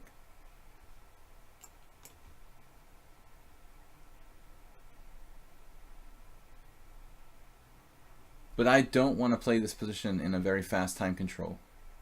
This is the kind of position where you need to be very, very thoughtful strategically long term.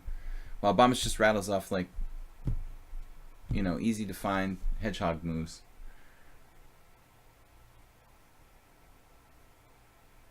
The point is he has knight c4, you know, increasing the pressure. 1, 2, 3, 4 pieces on my e5 pawn.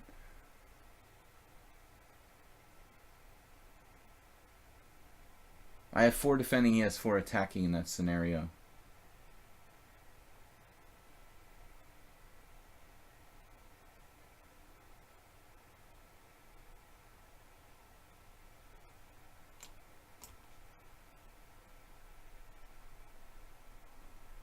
The other problem is that he has the lever with b4 at any moment. It, you know, can't always be played, but much harder to be black in a way.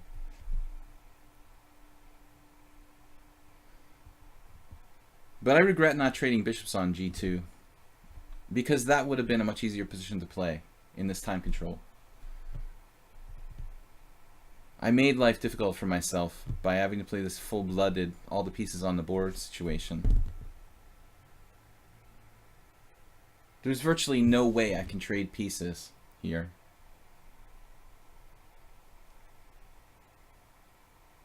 He's got 1, 2, 3, 4 against 1, 2, 3, 4. I've got to watch the b4.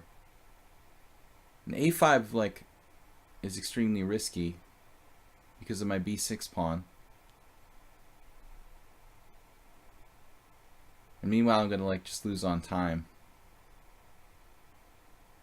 What would Yevgeny Pigusov do? Pigusov. Knight c7. b4 take take. Knight b5. Oh, that looks interesting.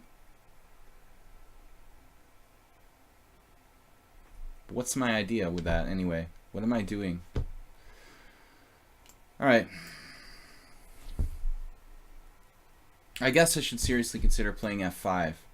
But there's e4, and all hell breaks loose if I ever play f5. Once you allow e4, then that's a 5th piece attacking your e4, e5 pawn. So it's probably better not to do e4 unless I have like 3 minutes on the clock. I mean f5.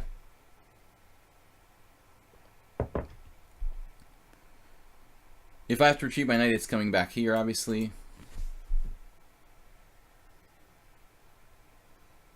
I could play f6, but it's like Swiss cheese. You know, the king side is really squishy after that.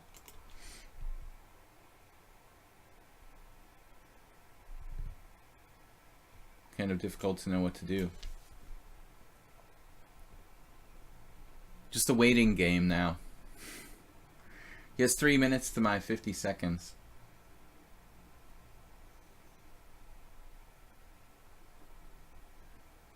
Uncharacteristically retreated here.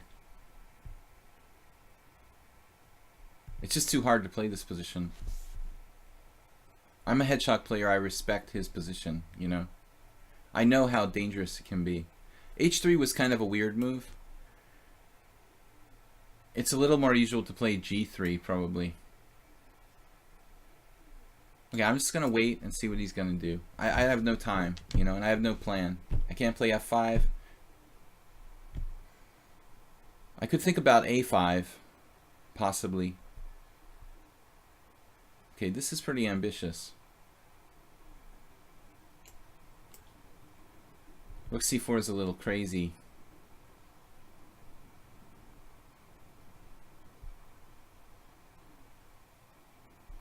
Wow.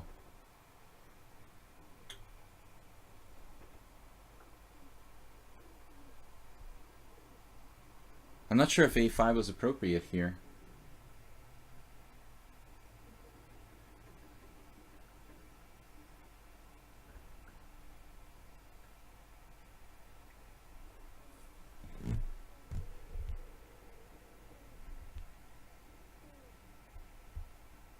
Looks like white has really gone a little too far here. Rook e4. This seems kind of unnatural. I thought he actually had d4 last move. He might have had it last move. This shot, strange as it might seem. That was kind of hard to deal with. Oh no, I have e4, sorry. No, not so easy. I take it back. I take it back. I can just play e4 there. Okay. So he's like trying to set up e4, but this rook e4 stuff, this is pretty crazy. There's only time to play on intuition now. Wow, he's going for it.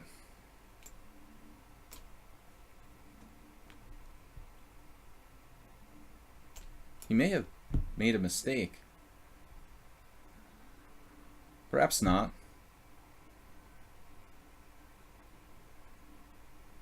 I don't see any concrete blunder.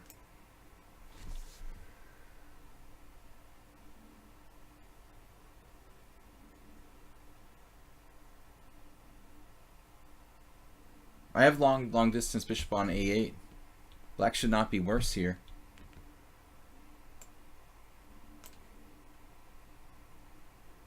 I have b5 now.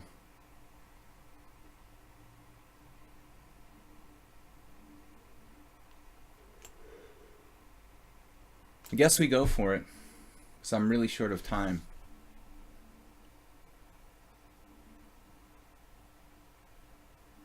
I don't like this kind of dangerous material imbalance, but if I'm not better, we'll take the chance.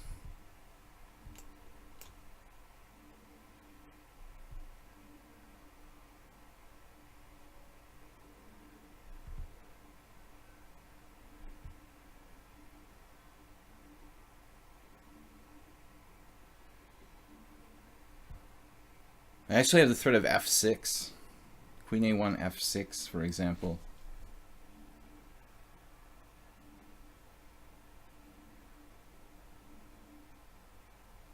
Bishop e5, rook e8 with chances.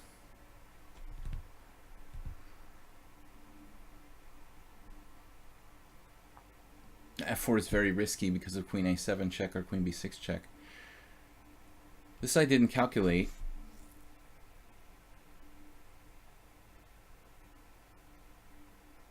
f6.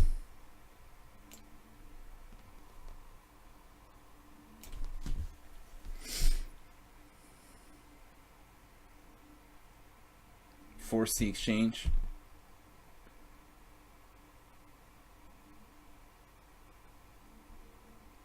We have serious threats against his king.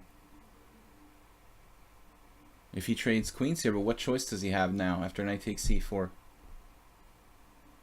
There doesn't appear to be any choice. Or else he's losing a piece.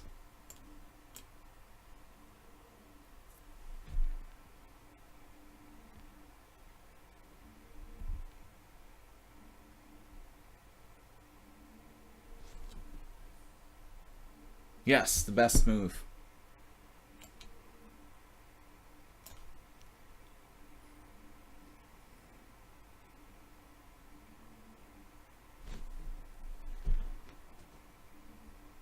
And knight takes a5, 93, winning a piece. Meanwhile, I'm threatening b3.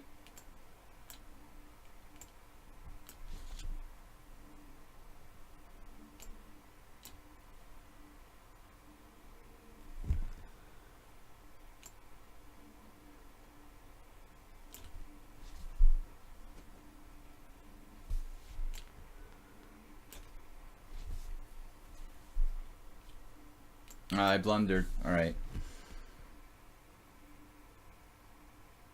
Now I just have to draw.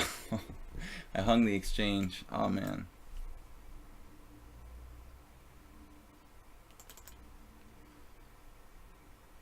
I just dropped my rook on b1. That was stupid. I'm winning. I'm winning here. It's not easy, you know. There's only 3 pawns left on the board. I'm up the exchange. It's a win, but it's not easy. And I just hung my rook. I'm lucky I didn't just blunder the whole rook with this move. All right, guys. We got to go. That's it for today. 12:33, so I'm a little bit over time. I will be back on Sunday with more simul play. 20 player, 30 time control on Sunday. I will see you guys then. Thanks everybody for watching. Soltigo had a break today, I believe, but thanks all you guys for subscribing and watching. Thanks for playing. It was an interesting game there, Bombas. A lot going on. I admire that you tried to do something. It looks like Rook E4 was a little over the top, you know, so probably it's just like we should draw or something. Anyway, interesting games, guys. Thanks for watching. Thanks for playing. I will see you on Sunday.